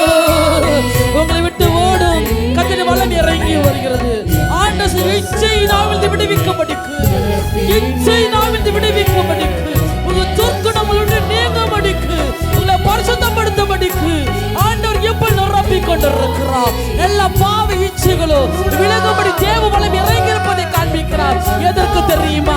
நீங்கள் எரிந்து பிரகாசிக்கிற விளக்காக இருக்கும்படி, எரிந்து பிரகாசிக்கும்படிக்கு, எரிந்து பிரகாசிக்கனா கரி திரி அகற்றப்பட வேண்டும். கரி இருந்தா எரிய முடியாது, பாவம் இருந்தா எரிய முடியாது. நீங்க பிரகாசிக்கிற விளக்காக இருக்கும்படி கர்த்தர் இப்பொழுது எல்லாவற்றையும் உங்களை விட்டு நான் அப்புறப்படுத்துகிற ஆண்டவர் சொல்லுகிறார். எல்லா துர்க்குணம் நீங்க முடிக்கு பசுத்த வளம் இறங்கி வருவதை காண்பிக்கிறார். ஹல்லேலூயா. அப்படியே அந்நிய பாஷையில பேச போற அபிஷேகம் பெற்ற ஒவ்வொரு தேவச்சனமும் இப்ப பேச போறோம், சத்தமா பேச போறோம். ஒரு மர ஷபல கமரோத ரபல மர ஊற்றுங்க ஊற்றுங்க ஊற்றுங்க. வானம் திறக்கப்படுவதாக, பரலோகம் திறக்கப்படுவதாக. பெந்தெகோஸ்தே அனுபவம் இன்றைக்கு வந்திருக்க ஒவ்வொரு மக்களும் பார்க்கும்படிக்கு நிரப்புங்க நிரப்புங்க. நிரப்பப்பட்ட பாத்திரமா, நிற பரிசுத்தமான பாத்திரமாய் விளங்கும்படிக்கு ஊற்றுங்க வல்லமையை இயேசுவின் நாமத்தினால, இயேசுவின் நாமத்தினால. ஹல்லேலூயா. அப்படியே அந்நிய பாஷையில பேச, சத்தமா பேச போறோம். சத்தமா பேசுங்க. உன் வாயை விரிவாய். யாரும் அமைதியா இருக்க வேணாம். சின்ன பிள்ளைங்க பெரியவங்க எல்லாம் கண்ண மூடி பயபக்தியா இருக்கணும். பயத்தோடு அவரை சேவிக்கணுமா, நடுக்கத்தோடு கழிகிறணுமா. பயத்தோடு அர்ப்பணிங்க. பரிசுத்தாவின் உலாவி கொண்டு இருக்கிறார். யாருக்குள்ள என்னுடைய பலத்த அபிஷேகத்தை ஊற்ற வேண்டும் என்று சொல்லி அவர் அப்படியே பார்க்கிறாரா, அதை கர்த்தர் காண்பிக்கிறார். தம்மை பற்றி உத்தம இதயத்தோடு இருக்கிறவர்களுக்கு தம்முடைய வல்லமை விளங்க பண்ணும்படி பூமி எங்க உலாவுகிற தேவனுடைய கண்கள் எப்படி நம்மத்தில் உலாவி கொண்டு இருக்கிறது.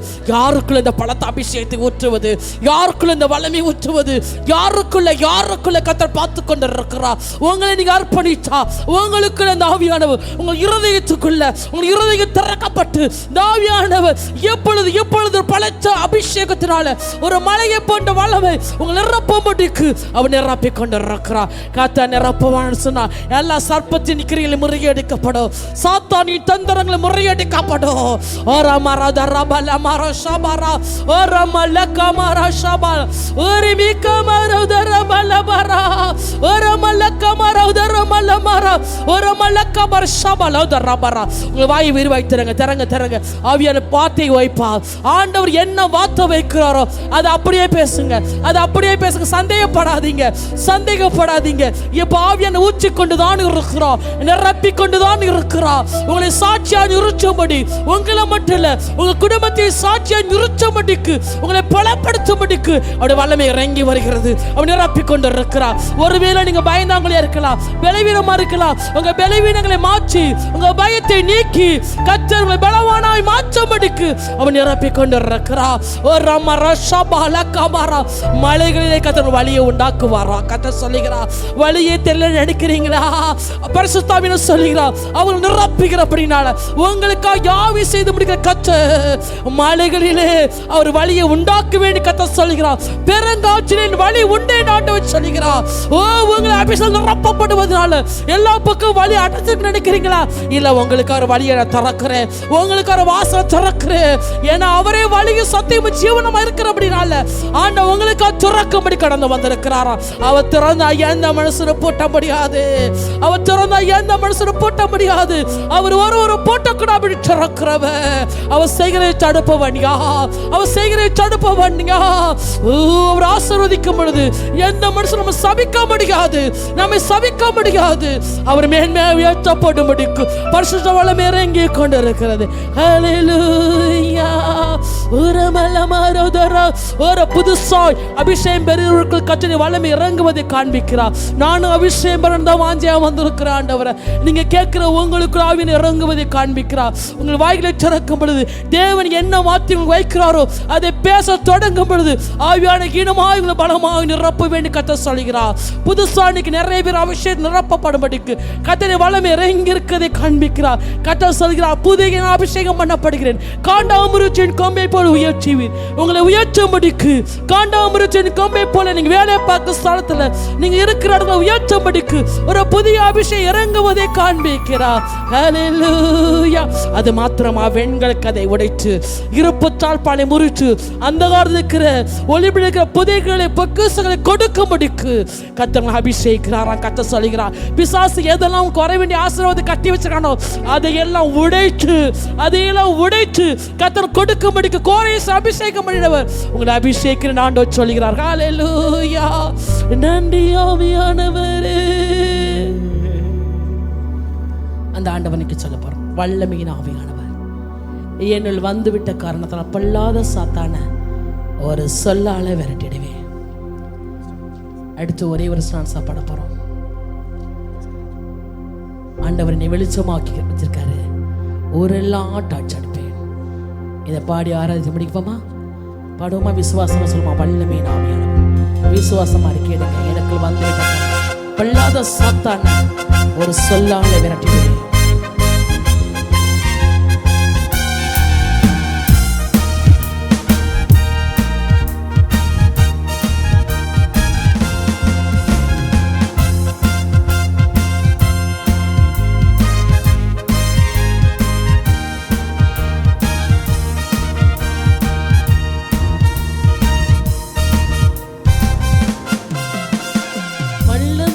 ஆவியானவர் என்னுள் வந்துவிட்ட காரணத்தினால் பொல்லாத சாத்தான ஒரு சொல்லால விசுவாசமா சொல்லுங்க. உங்க ஆசீர்வாதம் தடைசிற எல்லா சுத்த வலிமைகளும் இப்ப நீ விரட்ட போற இயேசுவின் நாமத்தினாலே.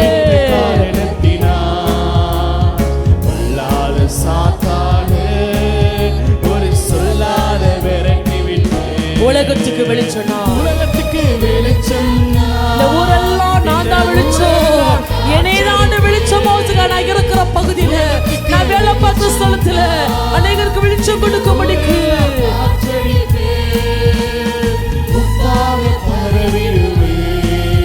நான் எப்போதும் சுவை தருவேன். உப்பாக பரவிடுவே, நான் எப்போதும் சுவை தருவேன். வல்லமையின் ஆவியானவர் என்னுள் வந்துவிட்ட காரணத்தினால் பொல்லாத சாத்தான கடைசி கிரிகளை இயேசுவின் நாமத்தில் கடிந்து கொள்வோம்.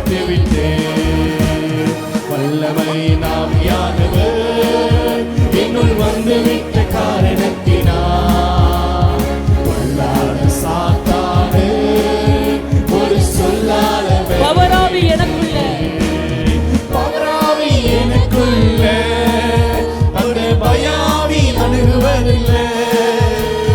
பவராவி எனக்குள்ள, ஒரு பயாவி அணுகுவதில்லை.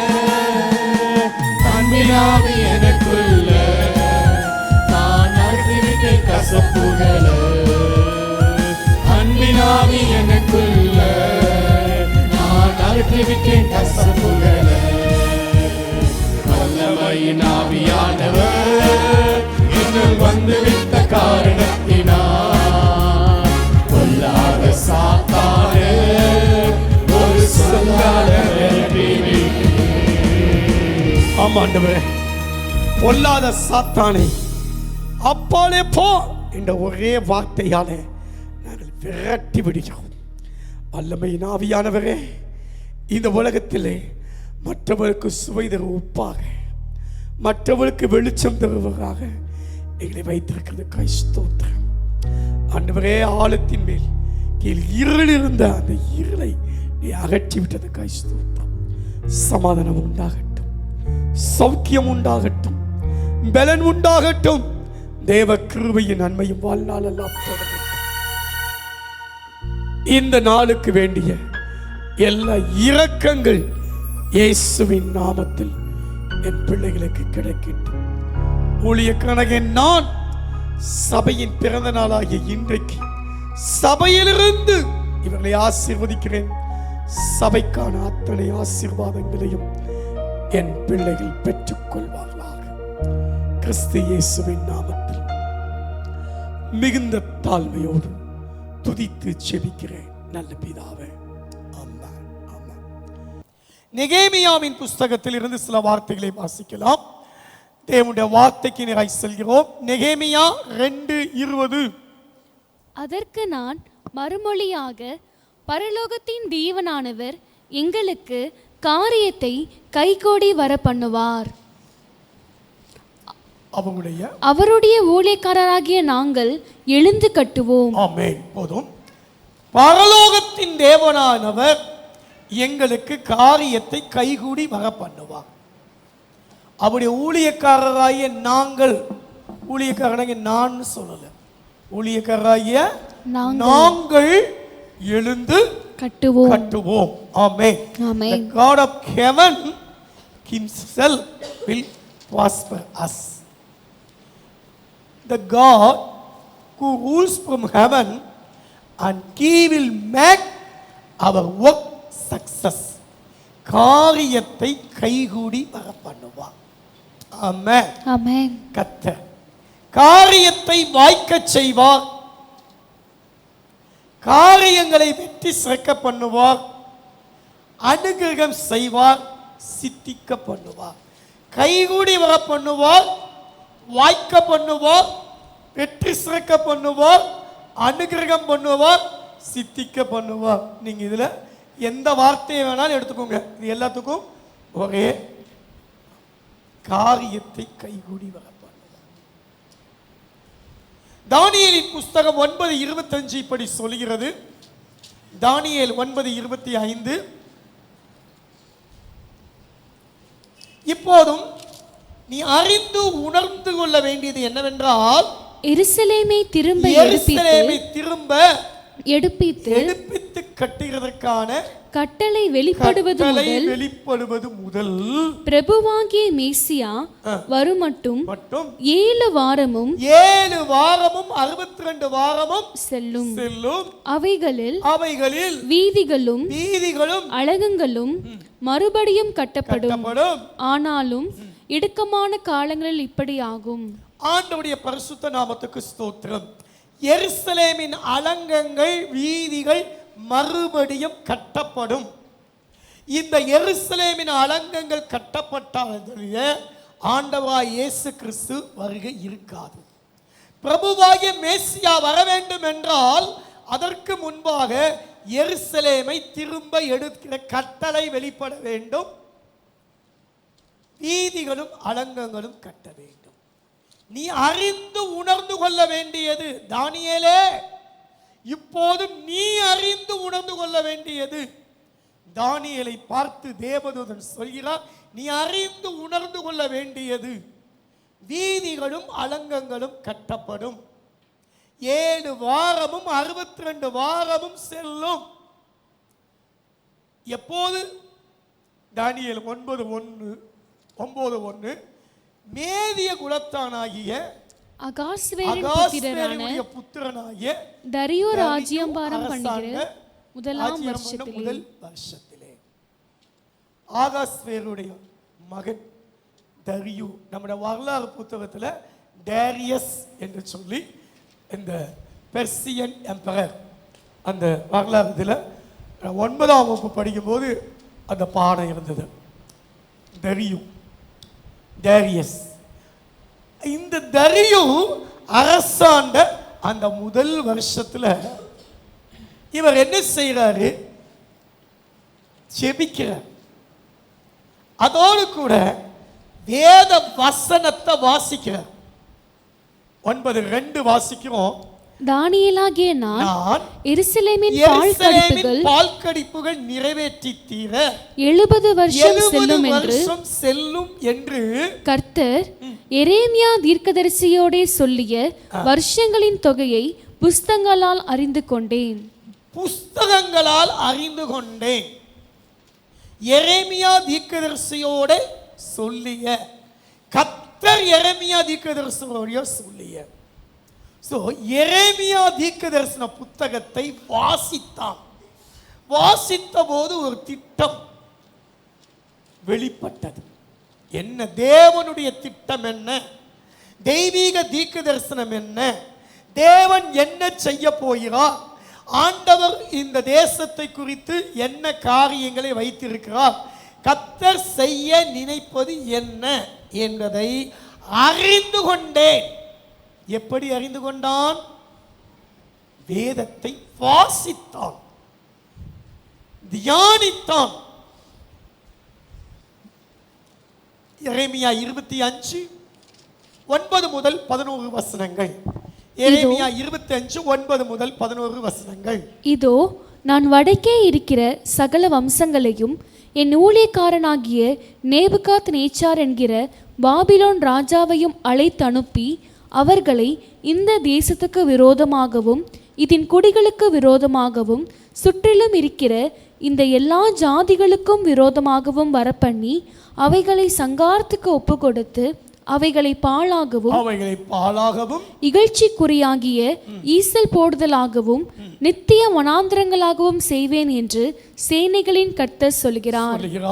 மகிழ்ச்சியின் சத்தத்தையும் சந்தோஷத்தின் சத்தத்தையும் மணவாளனின் சத்தத்தையும் மணவாட்டியின் சத்தத்தையும் எந்திரத்தின் சத்தத்தையும் விளக்கின் வெளிச்சத்தையும் அவர்களிலிருந்து நீங்க பண்ணுவேன் என்று கர்த்தர் சொல்கிறார். இந்த தேசமெல்லாம் வனாந்திரமும் பாழுமாகும். இந்த ஜாதிகளோ 70 வருஷமாக பாபிலோன் ராஜாவை சேவிப்பார்கள். இப்படியாக 70 வருஷம் பாபிலோன் ராஜாவாகிய நேபுகாத் நேச்சாரை அவருடைய சந்ததியாரை சேவிப்பார்கள். தேசம் பாழாய் போகும். தேசத்திலே சிரிப்பு சத்தம் களிப்பின் சத்தம் இருக்காது. மணவாளன் சத்தம், மணவாட்டின் சத்தம், மகிழ்ச்சியின் சத்தம், எந்திரங்கள் வேலைகள் செய்யும் போது ஏற்படுகிற சத்தம், ஏன் விளக்கின் வெளிச்சம் கூட இருக்காது. இப்படியாய் எருசலேம் மண்மேடாய் போகும், பாழாய் போகும், எல்லாமே தாறுமாறாய் ஆகிவிடும் என்பதை ஆண்டவராகிய கர்த்தர் எரேமியாவின் மூலமாய் சொன்னார். சொன்னது மட்டுமல்ல, 11ஆம் வசனம் சொல்கிறது 70 வருஷம் முடியும் போது ஆய்க்குந்தான் என்று சொன்னார். நியாயாதிபதிகளுடைய காலத்திலே 490 வருஷங்கள் நியாயாதிபதிகள் நியாயம் விசாரித்தார்கள். ஒவ்வொரு 7 வருஷமும் ஓய்வு வருஷம் கொண்டாடப்பட வேண்டும். 7 ஓய்வு வருஷங்களுக்கு 49 வருஷம், அதற்கு அடுத்த 50வது வருஷம் ஜூபிலி வருஷமும் கொண்டாடப்பட வேண்டும். அப்படியானால் இங்க 71 வருஷங்கள், அதாவது 70 வருஷமும் கொஞ்சம் நாட்களும் சேர்த்து 70 வருஷங்கள் தேசத்திலே விதைக்காமல் அறுக்காமல் தேசத்தை ஓய்வு பண்ண வேண்டும் என்று நியாயப்பிரமாணத்தின் வார்த்தைகள் சொல்லி இருக்கிறது. ஆனால் அந்த வார்த்தைகளின்படி செய்யவில்லை. கர்த்தருக்கு விரோதமான அருவருப்புகளையும் பாவங்களையும் விக்கிரக ஆராதனைகளையும் தேவனுக்கு விரோதமான காரியங்களை செய்தபடினாலே தேவன் மனரம்மியமாய் நித்தியமாய் மனரம்மியமாய் ஆண்டவரே 70 வருஷங்களை என்ன செய்து விட்டார்? இவர்களுக்கு இப்படி ஒரு சூழ்நிலைகளை ஏற்படுத்தி விட்டார். தேவனே செய்தார். நாம் ஓய்வு எடுக்கவில்லை என்றால், ஓய்வு நாளிலே கர்த்தரை ஆராதிக்க வரவில்லை என்றால், நமக்கு வியாதியோ பலவீனமோ ஏதாவது ஒரு பிரச்சனையை கொடுத்து நிரந்தரமா நீ கடை நடக்க மாட்டாம படுக்க மாட்டாம வீட்டிலே கடை, கட்டில் கடையா கடை, அல்லது ஐயோ நான் போக முடியலையே, நான் வர முடியலையே, வீட்டை விட்டு வெளியே வர முடியலையே என்று ஏங்கும் அளவுக்கு கர்த்தரே ஒரு காரியத்தை செய்தார். அன்றைக்கு இந்த தேசத்தின் ஜனங்களுக்கு செய்தான். அப்படி இருக்கிற நாட்கள்ல கிட்டத்தட்ட 80 வயதை கடந்த ஒரு மனிதன் அவன் என்ன செய்கிறான்? வேத புத்தகத்தை வாசிக்கிறான். எரேமியா தீர்க்கதரிசன புஸ்தகத்தை வாசிக்கிறான். இப்படியாய் வேதத்தை வாசிக்கும் போது, வேதத்தை தியானிக்கும் போது மாத்திரமே தேவனுடைய காரியங்கள் என்ன, கர்த்தர் என்ன செய்ய போகிறார், தேவனுடைய திட்டம் என்ன, தெய்வீக தீர்க்க தரிசனம் என்ன என்பதை அறிந்து கொள்ள முடியும். 33ஆம் அதிகாரம் எரேமியா 10ஆம் வசனம் 11ஆம் வசனத்திலே இதற்கு பின்பாக மனுஷன் இல்லாமல் மிருகமும் இல்லாமல் அவாந்தர வெளியாய் பாலைவனம் போல கிடைக்கிறது என்று நீங்கள் சொல்லுகிற இந்த இடத்திலே யூதாவின் பட்டணத்தில் மனுஷனாவது மிருகமாவது இல்லாத பாழான எருசலேமின் வீதிகளிலும் இன்னும் களிப்பின் சத்தமும் மகிழ்ச்சியின் சத்தமும் மணவாளனின் சத்தமும் மணவாட்டியின் சத்தமும் சேனைகளின் கர்த்தரை துதியுங்கள், கர்த்தர் நல்லவர், அவர் கிருபை என்றும் உள்ளது என்று சொல்லுகிறவர்களின் சத்தமும் கர்த்தருடைய ஆலயத்துக்கு ஸ்தோத்திர பலிகளை கொண்டு வருகிற சத்தமும் கேட்கப்படும் என்று கர்த்தர் சொல்லுகிறார். எந்த இடத்துல? இதுக்கு முன்னாடி வாசிக்கும் போது எப்படி இருந்துச்சு? எந்திர சத்தம் கூட, மிஷின் வேலை செய்யற சத்தம் கூட கேட்கலன்னு 25 அதிகாரத்தில் வாசித்தீங்க இல்லையா? அந்த மாதிரி 11ஆம் வசனம், அந்த மாதிரி பாழா போன மண்மேடா போன அந்த இடத்துல ஆண்டவர் சொல்கிறார், மறுபடியும் சத்தம் கேட்கும். அவர்கள் முன்னிருந்தது போல இருக்கும்படி தேசத்தின் சிறையிருப்பை திருப்புவேன் என்று கர்த்தர் சொல்கிறார். எசேக்கியேல் 36:36 வேதம் சொல்கிறது, பாலானதை நான் என்ன செய்வேன்? பயிர் நிலமாக்குகிறேன் என்று. நிர்மூலமானவைகளை கட்டுகிறேன், பாலானதை பயிர் நிலமாக்குகிறேன். அப்பொழுது சுற்றிலும் உள்ள மீதியான ஜாதிகள் அறிந்து கொள்வார்கள், கர்த்தராகிய நான் இதை சொன்னேன், இதை செய்வேன். அருமையான தேவ பிள்ளைகளே, வேத வசனத்தின் ஒரு பகுதியை மட்டும் வாசிட்டு இன்னொன்னு விட்டுற முடியாது. இந்த எரேமியா தீர்க்கதரிசியின் புஸ்தகத்தில் பாதி புத்தகத்தை வாசிட்டு விட்டுருந்தாங்கன்னா இந்த மீதியை அறிஞ்சிருக்க மாட்டார்.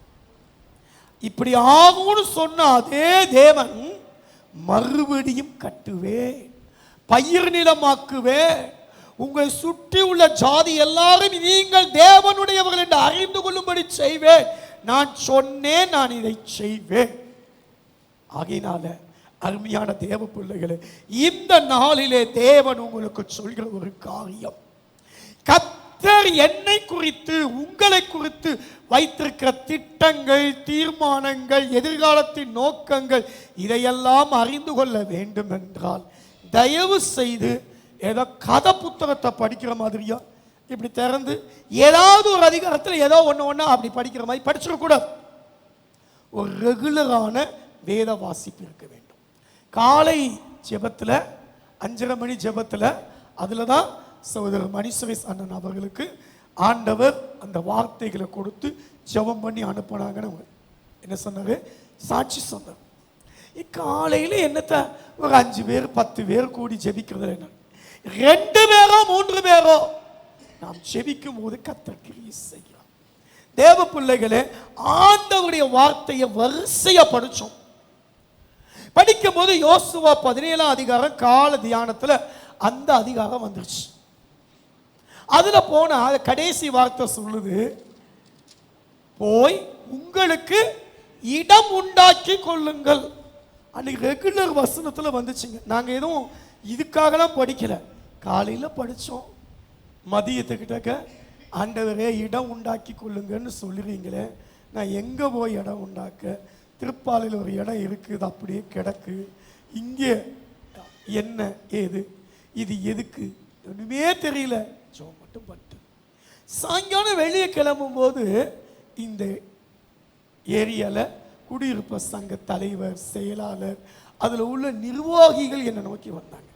சார், ஃபாதர், இந்த பக்கத்து இடத்த நீங்கள் ஆலயத்துக்காக வாங்கணும்னு முன்னாடி நீங்கள் யோசிச்சிருந்தீங்களே, இப்போ என்ன நினச்சிருக்கிறீங்க? இந்த இடம் உங்களுக்கு வேணுமா? இந்த இடத்த நாங்கள் பேசி உங்களுக்கு வாங்கி தரட்டுமா? நீங்கள் சரின்னு சொன்னால் நாங்கள் செய்கிறோம். உங்களால் எவ்வளவு கொடுக்க முடியும்? 2 வருஷத்துக்கு முன்னாடி 23ஆவது வருஷத்தில் ஆகஸ்ட் மாதத்தில் 10 லட்சம் ஒரு சென்ட் என்று சொல்லி பேசி முடிச்சிருக்கோம். ஆனால் நான் 9 லட்சமா அப்போ நான் கேட்டேன். ஐயா, இப்போ 2 வருஷம் ஆயிடுச்சுல்ல, 2 வருஷம் ஆயிடுச்சு. ரோடு போட்டுட்டாங்க, பாதாள சாக்கடைக்குரிய காரியம் பண்ணிட்டாங்க, பின்னாடி ரோடு போட்டிருக்காங்க. 2 வருஷத்துக்கு அப்புறமும் அந்த ரேட்லேயே நம்ம நிற்க முடியாது இல்லையா? ஒரு 5-10 கூட குறைய கேட்டு நான் பேசட்டுமா அப்படின்னாங்க. சரி சொல்லுங்க அப்படின்னு 2-3 நாளில் வந்தாங்க. அவங்க சரின்ட்டாங்க. நாங்கள் எப்பயோ வீடு கட்டி இருப்போம், பிளான் பாஸ் பண்ணிட்டோம், அதுக்கான லோனுக்கு அப்ளை பண்ணிட்டோம், எல்லாமே செஞ்சுட்டோம், டிசிடிபி அப்ரூவல் பண்ணிட்டோம், கீழே பேஸ்மெண்ட் தரைக்கீழ இருக்க மண்ணுகளை நாங்கள் கொட்டி இருக்கோம். ஆனால் அந்த ஃபாதர் கேட்டுட்டாரு அப்படின்றதுனால அவர் ஆலயத்துக்காக கேட்டிருக்காரு. அதனால காசு இன்னைக்கு வரும், பிறகு வரும். ஆனால் அவர் எப்போ கொடுக்க முடியுமோ கொடுக்கட்டும்னு சொல்லி அதுக்காகத்தான் நாங்கள் அப்படியே வச்சிருந்தோம் அப்படின்னு அவங்க சொல்றாங்க. எப்படி பாருங்க சொல்றாங்க. ஆகையினால நாங்களே முன்னின்று உங்களுக்கு இந்த காரியத்தை செஞ்சு கொடுக்கிறோம் சொன்னாங்க. அடுத்த 2 நாள்ல 1,00,000 ரூபாய் டோக்கன் அட்வான்ஸ் கொடுத்தேன். ஏப்ரல் 3ஆம் தேதி நம்ம எல்லாரும் சேர்ந்து என்ன செஞ்சோம், 10 லட்சம் கொடுத்தோம். போன வாரத்தில் நம்ம ஜெபம் பண்ணோம், திங்கட்கிழமை 19 லட்சம் கொடுத்தோம். நேற்றைய தினத்தில் அரசாங்கத்துக்கு விலைக்கு உரிய பணத்துக்கு செக்காவும் மீதி பணத்தையும் நேற்றைய தினத்தில் கொடுக்க உதவி செய்தார். இடம் உண்டாக்கி கொள்ளுங்கள் என்று சொன்ன வார்த்தையை கர்த்தர் சரியாக நிறைவேற்றி கொடுத்தார். ஆமென். 3ஆம் தேதி ஏப்ரல் மாதம் அட்வான்ஸ் கொடுத்தோம்.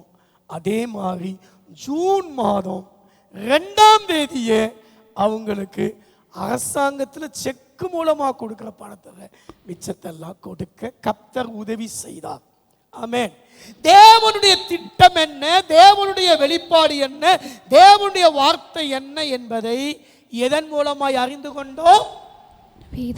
வேத வசனத்தின் மூலமாக, அன்றாட வேத வசனத்தின் மூலமாக. ஆகையால் எனக்கு அன்பான தேவ பிள்ளையே, பாலான மண்மேடுகள் கட்டப்பட்டு பாலானது பயிர் நிலம் ஆகும் என்று சொன்ன தேவன் இன்றைக்கு உங்களை பார்த்து சொல்கிறார், இதை நான் சொன்னேன், இதை செய்வேன் என்று சொல்கிற அந்த கர்த்தர் சொல்லுகிறார், மகனே இன்னைக்கு நிர்மூலமாகி நிலை குலைத்து போய் என்ன செய்வதென்று தெரியாதபடிக்கு எங்கள் வாழ்க்கை, எங்கள் குடும்பம், என் வீடு, என் தெருவு குட்டி சுவராயிருக்கிறது என்று எண்ணிக்கொண்டு அடுத்த நேரத்திற்கு என்ன செய்வேன் என்று சொல்லி அங்கலாய்த்து கொண்டிருக்கிற உங்களை பார்த்து தேவன் இந்த நாளிலே சொல்லுகிற வார்த்தை, நான் கட்டுவேன். நிர்மூலமானதை கட்டுவேன். 2 பேர் வாங்க, மியூசிக் வாசிக்கிறவங்க. கட்டுவேன், பாலானதை பயிர் நிலமாக்குவேன். நீ கட்டப்படுவாய். எருசலேம் என் கன்னிகையே, சீயோன் என் கன்னிகையே, நான் கட்டப்படுவேன், நான் கட்டப்படுவேன். ஆமென். என்னோடு சேர்ந்து விசுவாச அறிக்கையோடு பாடலை பாடுகிற சரணத்தை. அலங்கார மாளிகையா, அழகான திருச்சபையா, அலங்கார மாளிகையா, அழகான திருச்சபையா, என்னை கட்டுவீர் கட்டுவீர் கட்டுவீர், என்னை கட்டுவீர் கட்டுவீர் கட்டுவீர், என்னை கட்டுவீர் கட்டுவீர் கட்டுவீர், என்னை கட்டுவீர் கட்டுவீர் கட்டுவீர். நான் என்றும் கட்டப்படுவேன், நான் என்றும் கட்டப்படுவேன், நான் என்றும் கட்டப்படுவேன், நான் என்றும் கட்டப்படுவேன். உன்னை கட்டுவிப்பேன் நான் என்று சொன்னாரே, கட்டப்படுவேன், நான் கட்டப்படுவேன். உன்னை கட்டுவிப்பேன் நான் என்று சொன்னாரே, கட்டப்படுவேன், நான் கட்டப்படுவேன். ஆமென். அழகான மாளிகையாய், அலங்கார மாளிகையாய், அழகான திருச்சபையாய். நீங்க தான் ஆலயம், நீங்க தான் தேவனுடைய பண்ணை, நீங்களே தேவனுடைய மாளிகை. எபேசியருக்கு எழுதிய நிருபத்தில் பவுல் எழுதி வைத்திருக்கிறார். அருமையான தேவ பிள்ளையே, உங்களை அலங்காரமான மாளிகையாய், அழகான திருச்சபையாய் கர்த்தர் இசைவாய் கணுக்கூட்டி அந்த மாளிகை இயேசு கிறிஸ்துவின் மேல் உங்கள் வாழ்க்கை, உங்கள் குடும்பம், உங்களுடைய மாளிகை இசைவாய் கணுக்கூட்டி இணைத்து அவர் பரிசுத்த சபையாக, ஆலயமாக உங்களை கூட்டி கட்டி கொண்டிருக்கிறார். ஆமென். ஆமென். இந்த வார்த்தைகளை நான் தேவனுடைய ஆவியினாலே தீர்க்க தரிசனமாக உங்களுக்கு சொல்கிறேன். ஆமென். சிலருடைய வாழ்க்கையை ஆண்டவர் நான் கட்டுவேன், நீ கட்டப்படுவே என்று கர்த்தர் சொல்லுகிறார். அல்லேலூயா. நான் பரிசுத்த ஆவியை குறித்து வசனத்தை எழுதி வைத்து கொண்டு வந்தேன். நான் என்னென்ன பிரசங்கம் பண்ணணும்னு வச்சிருந்த எல்லாமே என்ன ஆயிடுச்சு, ஒரு சீப்புலையே கர்த்தர் உங்களுக்கு பேசிட்டாரு. இங்க உட்கார்ந்து இருக்கும்போது இந்த வார்த்தையை சொல்லுன்னு ஆண்டவர் சொன்னாரு, அதனால சொல்றேன். அருமையான தேவ பிள்ளையை, யோசுவாவின் புத்தகம் 1ஆம் அதிகாரம் 7ஆம் வசனம் 8ஆம் வசனம் இப்படி சொல்கிறது, இந்த நியாயப்பிரமாணத்தின்படி செய்ய மாத்திரம் கவனமாயிரு. நேரம் இல்லாதனால சில வசனம் நானே சொல்லிடுறேன். நியாயப்பிரமாணத்தின்படி செய்ய கவனமாயிரு. இதை விட்டு என்ன செய்யாத, வலதுபுறம் இடதுபுறம் விலகாத. இந்த வார்த்தைகள், இந்த தேவனுடைய வார்த்தைகள் உன் வாயை விட்டு பிரியாது இருப்பதாக. 8ஆம் வசனம், இவைகளின்படி செய்ய கவனமாயிரு. கவனமாயிரு, செய்ய கவனமாயிரு. இத வார்த்தையை விட்டு லெப்ட் ரைட் அப்படி இங்கிட்டு இங்கிட்டு பாத்துறாத. வார்த்தையை அறிக்கை செய். இந்த நியாயப்பிரமாணத்தின் வார்த்தையை அறிக்கை செய். 8ஆம் வசனம், கவனமாயிரு, வாயை விட்டு பிரியாது. உன் வாயில கர்த்தருடைய வார்த்தை இருக்கட்டும். அப்பொழுது உன் வழியை வாய்க்க பண்ணுவாய், நீ புத்திமானாயும் நடந்து கொள்ளுவாய். யார்கிட்ட எப்படி நடக்கணும், எப்படி பேசணும், இந்த பிரச்சனையின் மத்தியில நான் எப்படி அந்த பிரச்சனையை ஓவர் கம் பண்ணணும், இந்த பிரச்சனை எனக்கு வராதபடிக்கு நான் எப்படி அதை ஜம்ப் பண்ணி அல்லது பாஸ் பண்ணி கடந்து போகணும், இதை எல்லாவற்றையும் you will make your way. ஆமென். ஆமென். கடந்த ஒரு வாரத்துக்கு முன்னாடி ஒரு பாட்டு பாடிட்டு இருந்தேன். I will make a way அப்படின்னு ஒரு ஆங்கில பாடல் இருக்குல்ல, அந்த பாட்டை காலையில காலை ஜெபம் முடிச்சு எல்லாரும் போயிட்டாங்க. நான் இந்த இடத்துல உட்கார்ந்து I will make a way அப்படின்னா ஒரு மனுஷன் பாடின அந்த ஆங்கில பாடலை பாடிட்டே இருந்தேன். நான் ஒரு வழி செய்வேன், அப்படியே தகிச்சு போய் நான் என்ன பண்ணுவேன், எப்படி பண்ணுவேன், நான் இறங்கிட்டோமே ஆண்டவரே, இது என்னால முடியாத காரியம், இது மனுஷரால் கூடாதான், நான் தேவனால எல்லாம் கூடும். எங்க பிள்ளைங்க இதெல்லாம் அறிஞ்சு 3 வருஷ காலமாகவே கொஞ்சம் கொஞ்சமா கொடுத்து வச்சிருந்தாங்க எல்லாம். அதுவும் தவிர மற்ற இந்த நாட்கள்ல அநேக தேவன் I will make a way என்று சொன்ன ஆண்டவர் you will make your way prosperous. ஆமென். ஆமென். உன்னுடைய வழிய நான் என்ன செய்வேன், prosperous-னா என்னப்பா, செழிப்பாக்குவேன். செழிப்பாக்கு. இங்க success ன்னு போட்டுருக்கு, ஆனா நான் எழுதி இருக்கிறதுல you will make your way prosperous. ஆண்டவர் அப்படியே உங்களை வாய்க்க பண்ணுவார். ஆமென். ஆமென். வேதம் அப்படித்தான் செய்கிறது. whatever he does shall prosper. அவன் செய்வதெல்லாம் வாய்க்கும். சங்கீதம் 1:3, இரவும் பகலும் உம்முடைய வேதத்தில் பிரியமாயிருந்து, உம்முடைய வேதத்தில் பிரியமாயிருந்து இரவும் பகலும் வேதத்தில் தியானமாயிருக்கிற மனுஷன் பாக்கியவான். அவன் நீர்க்கால்கள் ஓரமாய் நடப்பட்டு தன் காலத்தில் தன் கனியை தந்து இலையுதிராது இருக்கிற மரத்தை போல் இருப்பான். அவன் செய்வதெல்லாம் வாய்க்கும். எவன் செய்வது வாய்க்கும். வேதத்தில் பிரியம், டிலைட் யுவர் வேதா, delight in the Lord of God, law of the Lord, in your law. ஆண்டவருடைய வேதத்துல, ஆண்டவருடைய கட்டளையில, அதோட அதுல மெடிடேட் டே அண்ட் நைட். இல்ல வசனத்தை மெடிடேட் பண்ணு. உங்க வாழ்க்கை உதிர்ந்து போன மொட்டை மரமா பட்ட மரமா அப்படியே சில இடங்கள் இருக்கும்போது அப்படி இருக்க இலையுதிராது இருக்க மரத்தை போல. அந்தந்த சீசன்ல, இந்த மாசத்துல நீ என்ன செய்யணும், இந்த வயசுல நீ என்ன பண்ணணும், அந்தந்த கனியை கொடுத்து வாழ்க்கையை ஆண்டவாசி. நான் பட்டு போன மரமா மொட்டை மரமா அப்படியே எல்லாருக்கும் முன்னாடி அப்படி இருக்க மாட்டீங்க. உங்கள் வாழ்வு செழிக்கும். ஆகையால் எனக்கு அன்பான தேவ பிள்ளையே, இந்த வேதத்தை வாசி, இந்த வேதத்தை நேசி. நேசி, என்னோட சேர்ந்து சொல்லுங்க, கை விரல வச்சு. நேசி, நேசி, வாசி, வாசி, இதை குறித்து நன்றாய் யோசி, யோசி, அதை விசுவாசி, விசுவாசி, வாழ்க்கையில் அப்பியாசி. அப்பியாசி. நேசி, வாசி, யோசி, விசுவாசி, அப்பியாசி. நீ செய்வதெல்லாம் வாய்க்கும். வாய்க்கும். 16 வயசுல நான் ஆண்டரை ஏற்றுக்கொள்ளும் போது எனக்கு ஒரு அண்ணன் 5 விரலை வச்சு சொல்லி கொடுத்த வார்த்தை, நேசிக்க வேண்டும், பிரியம் இருக்கணும், பைபிள் மேல ஒரு பிரியம் வரணும். ஏன்னா அதுதான் நமக்கு 3 நேரம் சாப்பிட்றதுல 1 நேரம் சாப்பிடலைன்னா என்ன பாடுபடும். இந்த வயிற்றுக்கு 1 மணி நேரம், காலையில் 15 நிமிஷம், நைட்டு 15 நிமிஷம், மதியம் இடையில டீ காஃபி 1 மணி நேரமாக செலவழிக்க மாட்டீங்களா? சில ஆளுங்கள்லாம் தட்டில் சோறை போட்டுட்டு அப்படியே நோண்டிக்கிட்டு பேசிக்கிட்டு டிவியை பார்த்துக்கிட்டு 3/4 மணி நேரம் கையெல்லாம் காஞ்சி போகிற அளவு கூட உட்காந்துருக்கிறவங்க உண்டு. நான் அவங்கள சொல்லலை, பொதுவாக சாப்பிட்றதுக்கு.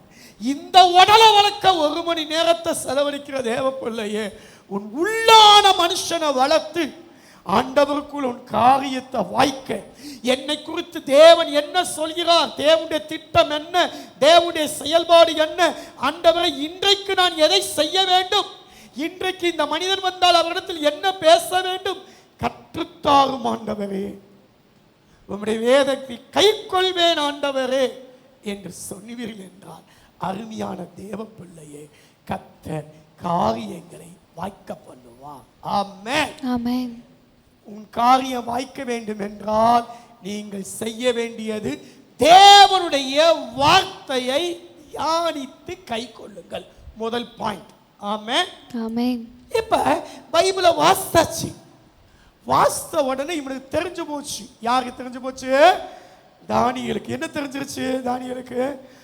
70 வருஷம் முடிய போகுது, எங்க தேசம் மறுபடியும் அத்திமரம் போல துளிர்க்க போகுது, பாலா போன வாழ்க்கை பயிர் நிலமா ஆக போகுது, குட்டிச்சவரா மண்மேடா இருந்தவைகள் இன்றைக்கு பாராளும் வேந்தன் மனையாக போகுது, ஆடலும் பாடலும் கீதமும் கிண்ணறமும் சத்தம் துணிக்க போகுது, ஆனந்த துதி ஒலி கேட்கும், ஆடல் பாடல் சத்தமும் தொனிக்கும், ஆகாய விண்மீனாய் அவர் ஜனம் பெருகும் என்பதை அறிந்து கொண்ட உடனே அந்த தாத்தா, 84 வயசு தாத்தா, அவர் என்ன பண்ணார் தெரியுமா? அடுத்த வசனம் தானியேல் 9:3. உபவாசம் பண்ணுகிறார், இரட்டிலும் சாம்பலிலும் உட்காருகிறார், தேவனாகிய ஆண்டவரை எப்படி தேடுகிறார்? ஜெபத்தினாலும் விண்ணப்பங்களினாலும் தேடுகிறார். அவர் தன் முகத்தை தேவனுக்கு நேராக்குகிறார். அடுத்த வசனம் சொல்கிறது, நான் கர்த்தரை நோக்கி ஜெபம் பண்ணி பாவ அறிக்கை செய்து. ஏன் தப்பு பண்ணனா? நானா இந்த நாடு குட்டிச்சேரா ஆகிறதுக்கு நான் தான் காரணமா? இல்லை, பாவங்களை அறிக்கை செய்கிறார்.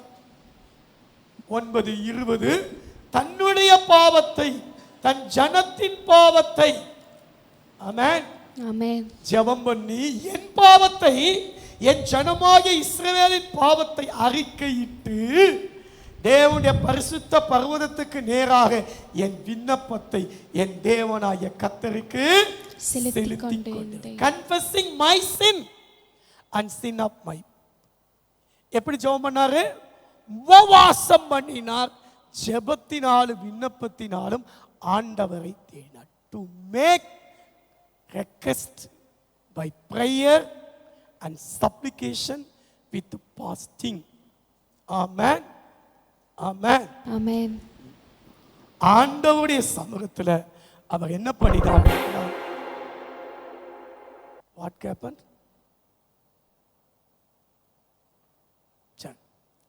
உபவாசம் பண்ணினார், ஜெபத்தில் தேவ பிள்ளையே ஆண்டவரை தேடுங்க.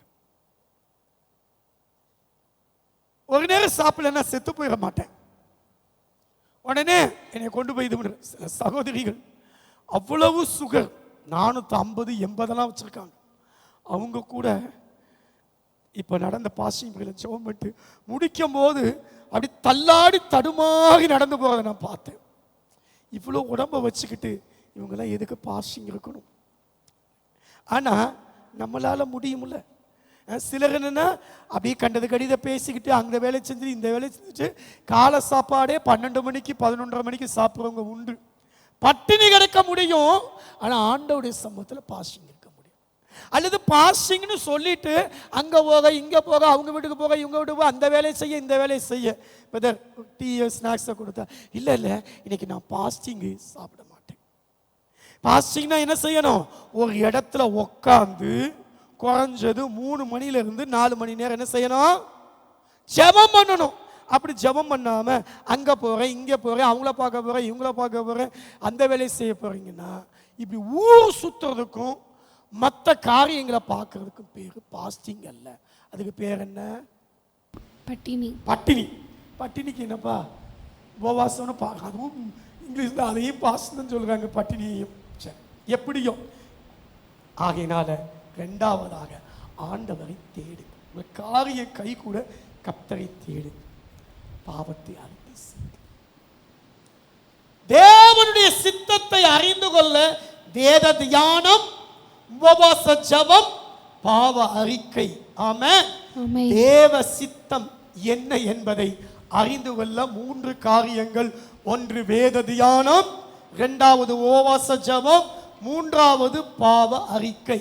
இவைகளை நான் சரியாக கைக்கொள்வேன் என்றால் தேவன் என் வாழ்க்கையிலே, என் பிள்ளைகளுடைய வாழ்க்கையிலே, என் உத்தியோகத்திலே, என்னுடைய சபையிலே, நான் வெளியிடங்களில் செல்கிற காரியங்களிலே தேவ சித்தம் என்ன என்பதை தேவன் தெளிவாக தெரியப்படுத்துவார். ஆமென். ஆமென். தேவ சித்தத்தை அறிந்து கொள்ளுங்கள், உங்கள் காரியம் ஜெயமாகும்.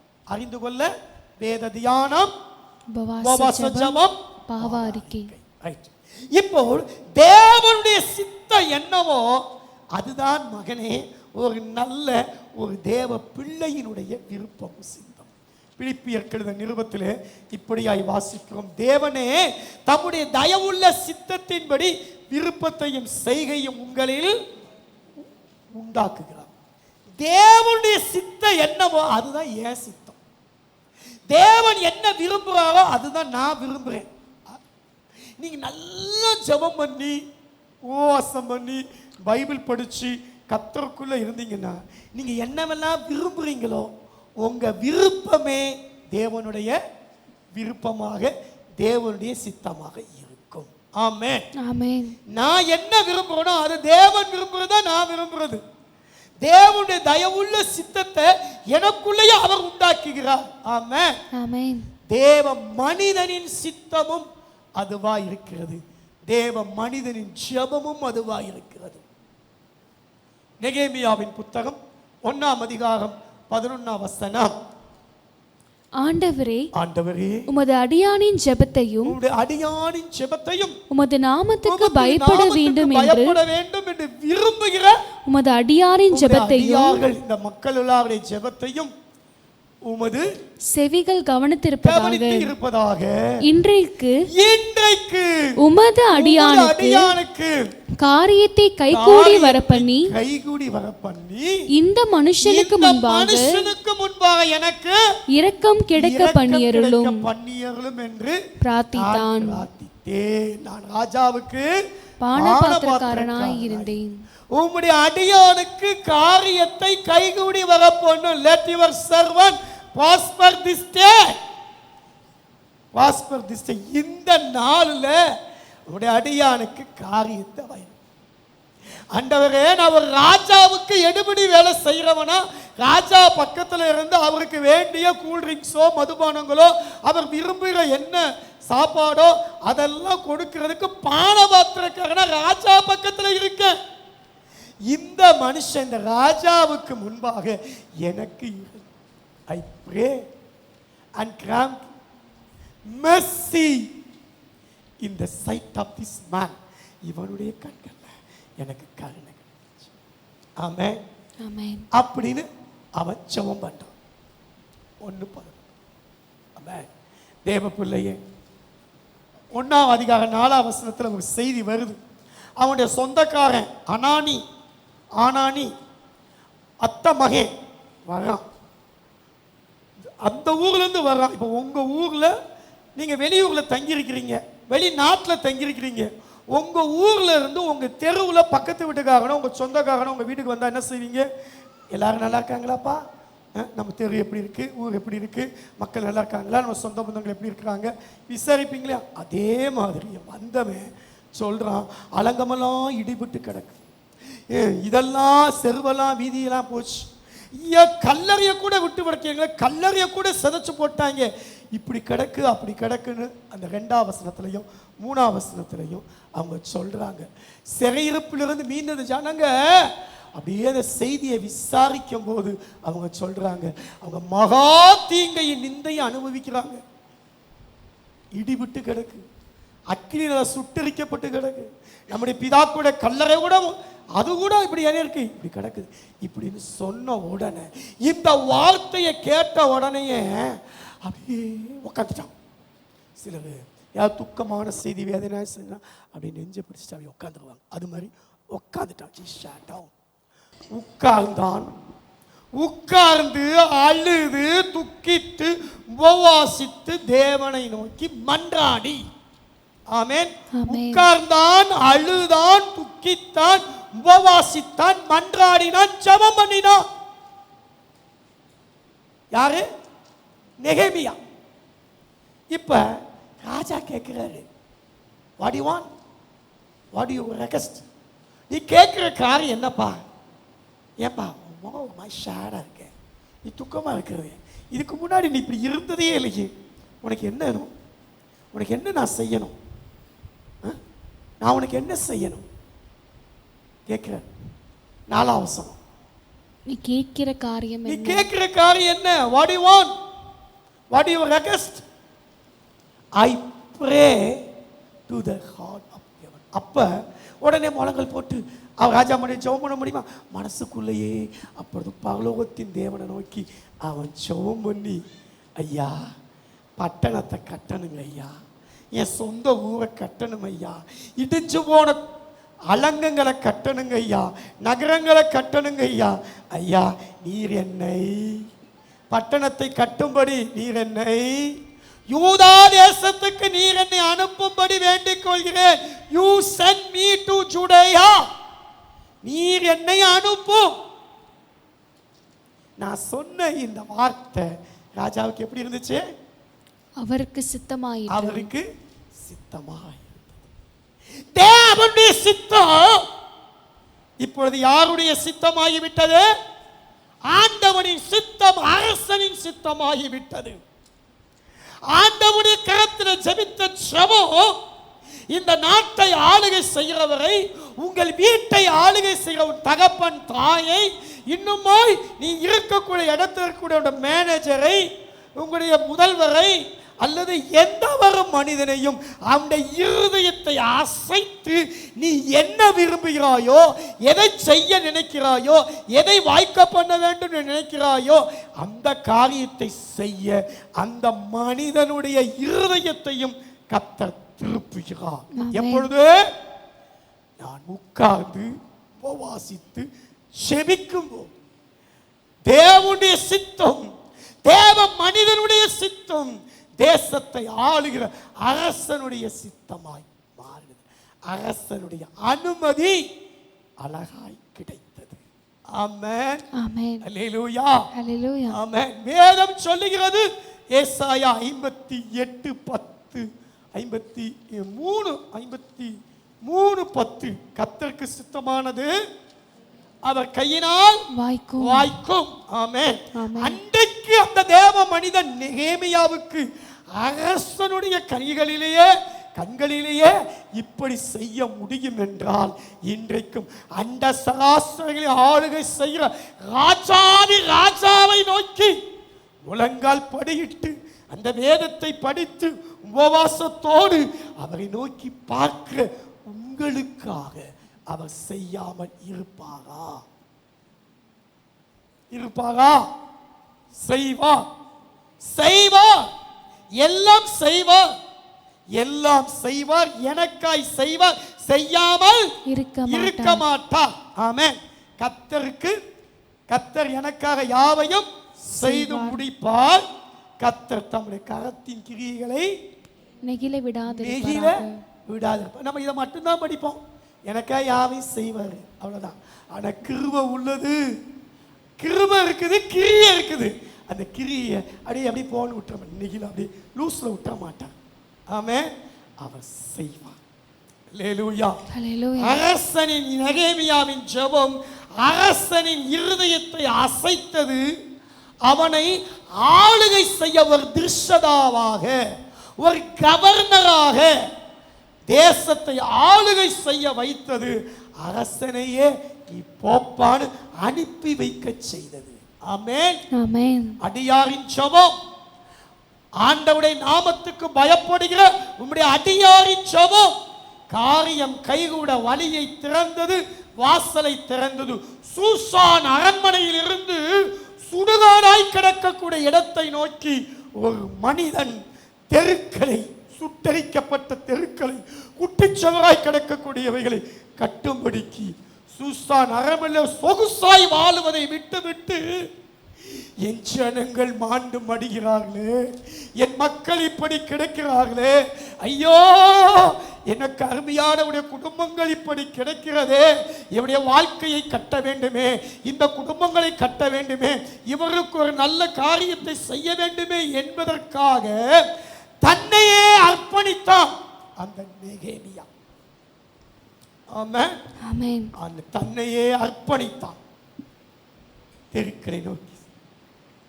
அர்ப்பணம் அரசனையும் ஆண்டவனையும் அசைக்கிறது அர்ப்பணம். ஆமென். ஆமென். வேதம், இரண்டாவது ஜெபம், மூன்றாவது அர்ப்பணம். என்னை அனுப்பும். ஐயா இவ்வளவு பெரிய காரியம் இருக்குது ஐயா, யார் போவான்? யார் என் காரியமாய் போவான்? ஏசாயா 6:8 ஏசாயா பார்த்து ஒரு வார்த்தை வந்துச்சு. அதுக்கு அவன் என்ன சொன்னா? இதோ அடியேன் இருக்கிறேன், என்னை அனுப்பும் என்றேன். பரலோகத்தில் தேவனாகிய கர்த்தர் பிதாவின் மடியில செல்ல பிள்ளையாய் ஆண்டவர் இயேசு இருந்தார். இந்த உலகத்தில் பாவம் அக்கிரமம் பெருத்து எல்லா தவறுகளை செஞ்சு ஜனங்கள்லாம் சீரழியும் போது இந்த ஜனங்களை மீட்கணும் அப்படின்னு நான் ஒரு பிளான் வச்சிருக்கேன். பரலோகம் ஒரு பிளான் பண்ணுச்சு, ஒரு திட்டம் வச்சிருந்துச்சு, ஒரு மீட்பின் திட்டம்.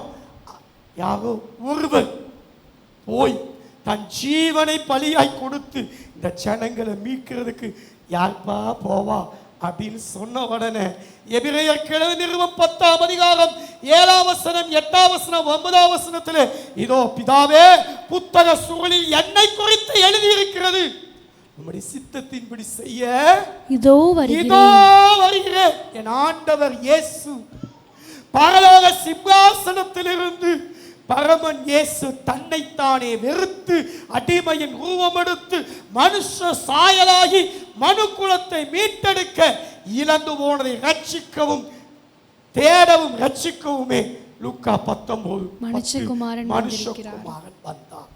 சூசான் அரண்மனையிலிருந்து ஒரு நெகேமியா, எருசலேம் அரண்மனையிலிருந்து ஒரு ஏசாயா, பரலோக சிங்காசனத்தில் இருந்து என் பரமன் இயேசு.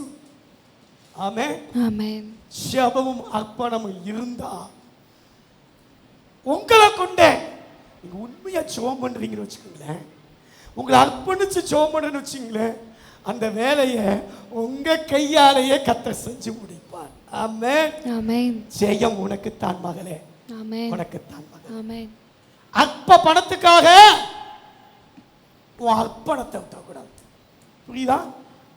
அந்த இரு மட்டும் வேற இரு. அற்ப பணத்துக்காக உன் அர்ப்பணத்தை விட்டுடாத.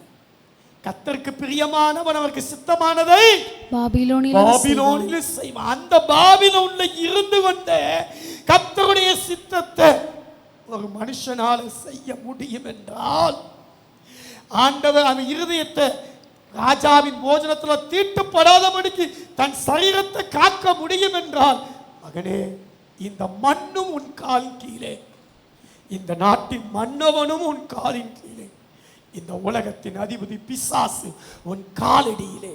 ஆமென். ஆமென். வேதம் அப்படித்தான் சொல்கிறது. ரோமருக்கு எழுதின நிருபத்திலே சமாதானத்தின் தேவன் தாமே சீக்கிரமாய்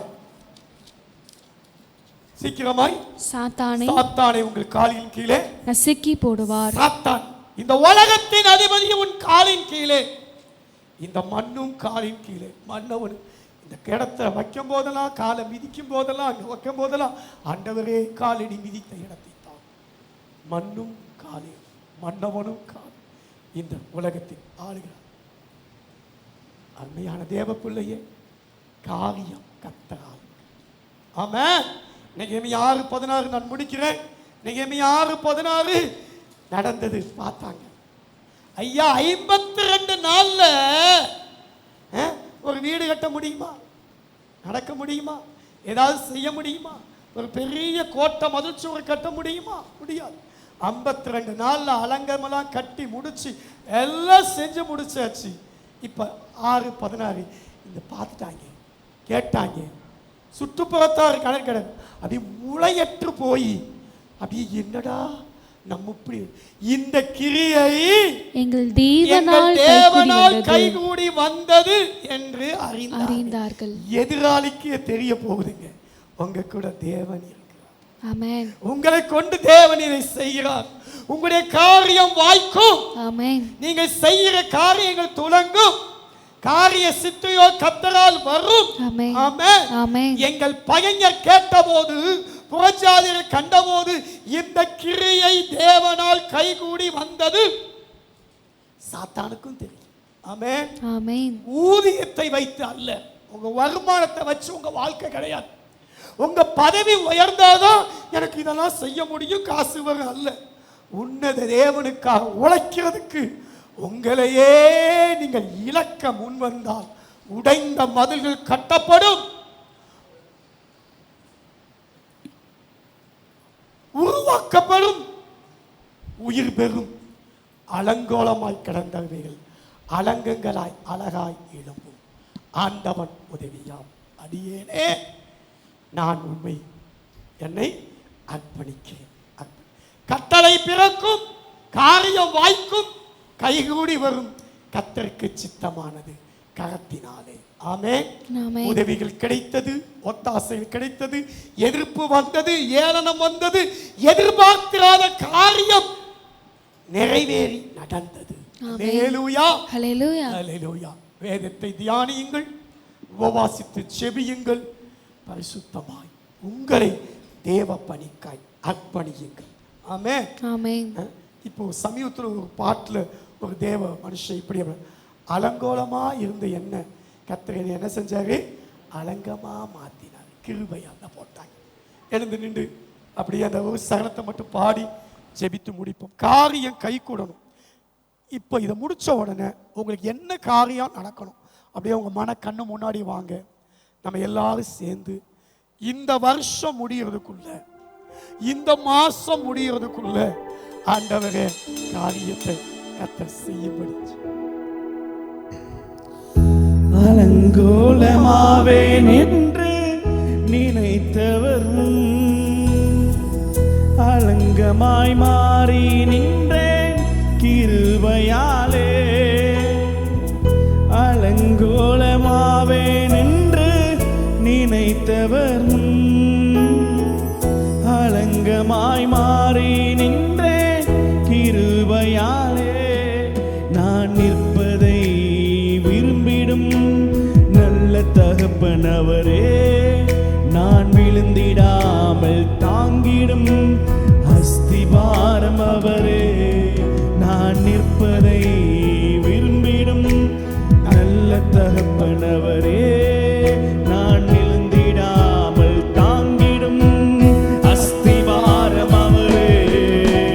பெரியவரே, அழைத்தவர் பெரியவரே, சொன்னதெல்லாம் எனக்காய் செய்பவரே. சிறந்தவரே, என் இயேசு சிறந்தவரே, சிறந்தவினை எனக்காய் செய்பவரே. விவரிக்க விவரிக்க முடியாத அழைப்பு இது, சொற்களில் தெரியாத உறவு இது. அழைத்தவருடன் வரும் பயணம் இது, யாருக்கும் கிடைக்காத கிருபை இது.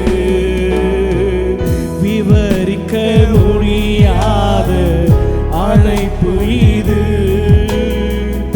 சொற்களில் புரியாத உறவு இது. அழைத்தவருடன் வரும் பயணம் இது, யாருக்கும் கிடைக்காத கிருபை இது. பெரியவரே, அழைத்தவர் பெரியவரே, சொன்னதெல்லாம் பிழையின்றி செய்பவரே.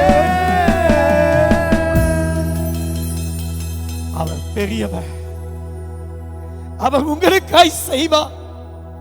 அந்த தேவனோடு நடக்கிற பிரயாணம், அந்த ஆண்டவரை கையை பிடிச்சிட்டு அவர் சொல்ல சொல்ல ஒரு சிறு குழந்தைய போல கண்ணை இறுக்க மூடிட்டு அந்த பெரிய வீதியில எத்தனை காரு வண்டி பஸ் என்ன வந்தாலும் என் தகப்ப என் கையை பிடிச்சிருக்காரு, அவர் பத்திரமா என் அந்த தெருக்கு அந்த கரை சேர்த்துருவாரு. நான் பிடிச்ச என் தேவனுக்கு, என்னை அக்கறையில சேர்க்கிறதுக்கு என் தேவனுக்கு ரொம்ப ரொம்ப அக்கறை இருக்கு.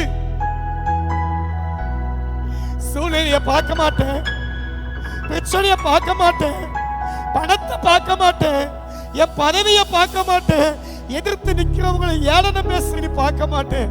என் கண்ணை இருக்க மூடி ஒரு கூடனை போல என் தேவனுடைய கையை பிடிச்சிட்டு கூடனை அறியாத வழியில் நடக்கிற தேவன், புரியாத வழியில் இருக்கிற தேவன், இருள வெளிச்சமாக்குற தேவன். இந்த காரியத்தை மகனே, நீ எந்த காரியத்தை இப்ப ஏங்கிக்கிட்டு இருக்கிறையோ, எந்த காரியம் எனக்கு நடக்கும் நினைக்கிறையோ, இந்த காரியத்தை நான் உங்களுக்கு செய்து உங்களை கைவிடாது இருப்பேன்.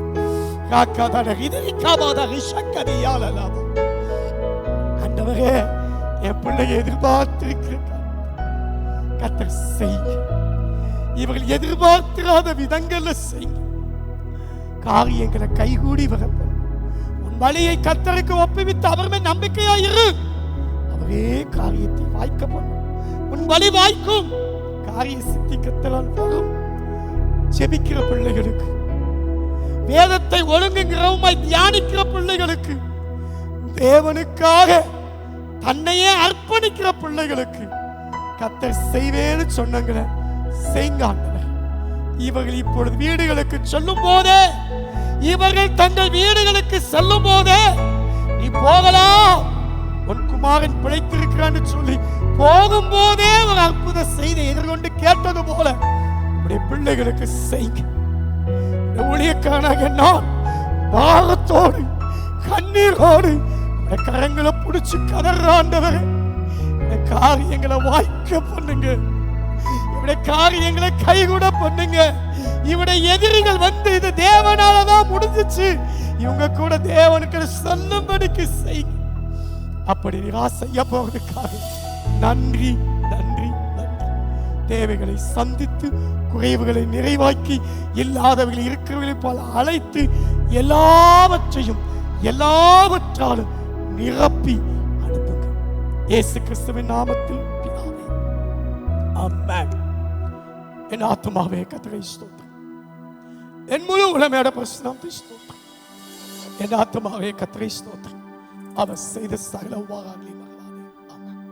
நம்முடைய கர்த்தராகிய இருக்கிற இயேசு கிறிஸ்துவின் கிருபை, பிதாவாகிய தேவனுடைய அன்பும் பரிசுத்த ஆவியானவருடைய அந்யோன்ய ஐக்கியமும் இன்றும் என்றும் சதா காலம் உங்கள் அனைவரோடு கூட இருப்பதாக. ஆமென். அல்லேலூயா. கர்த்தர் உங்களை ஆசீர்வதிப்பார். சமாதானத்தை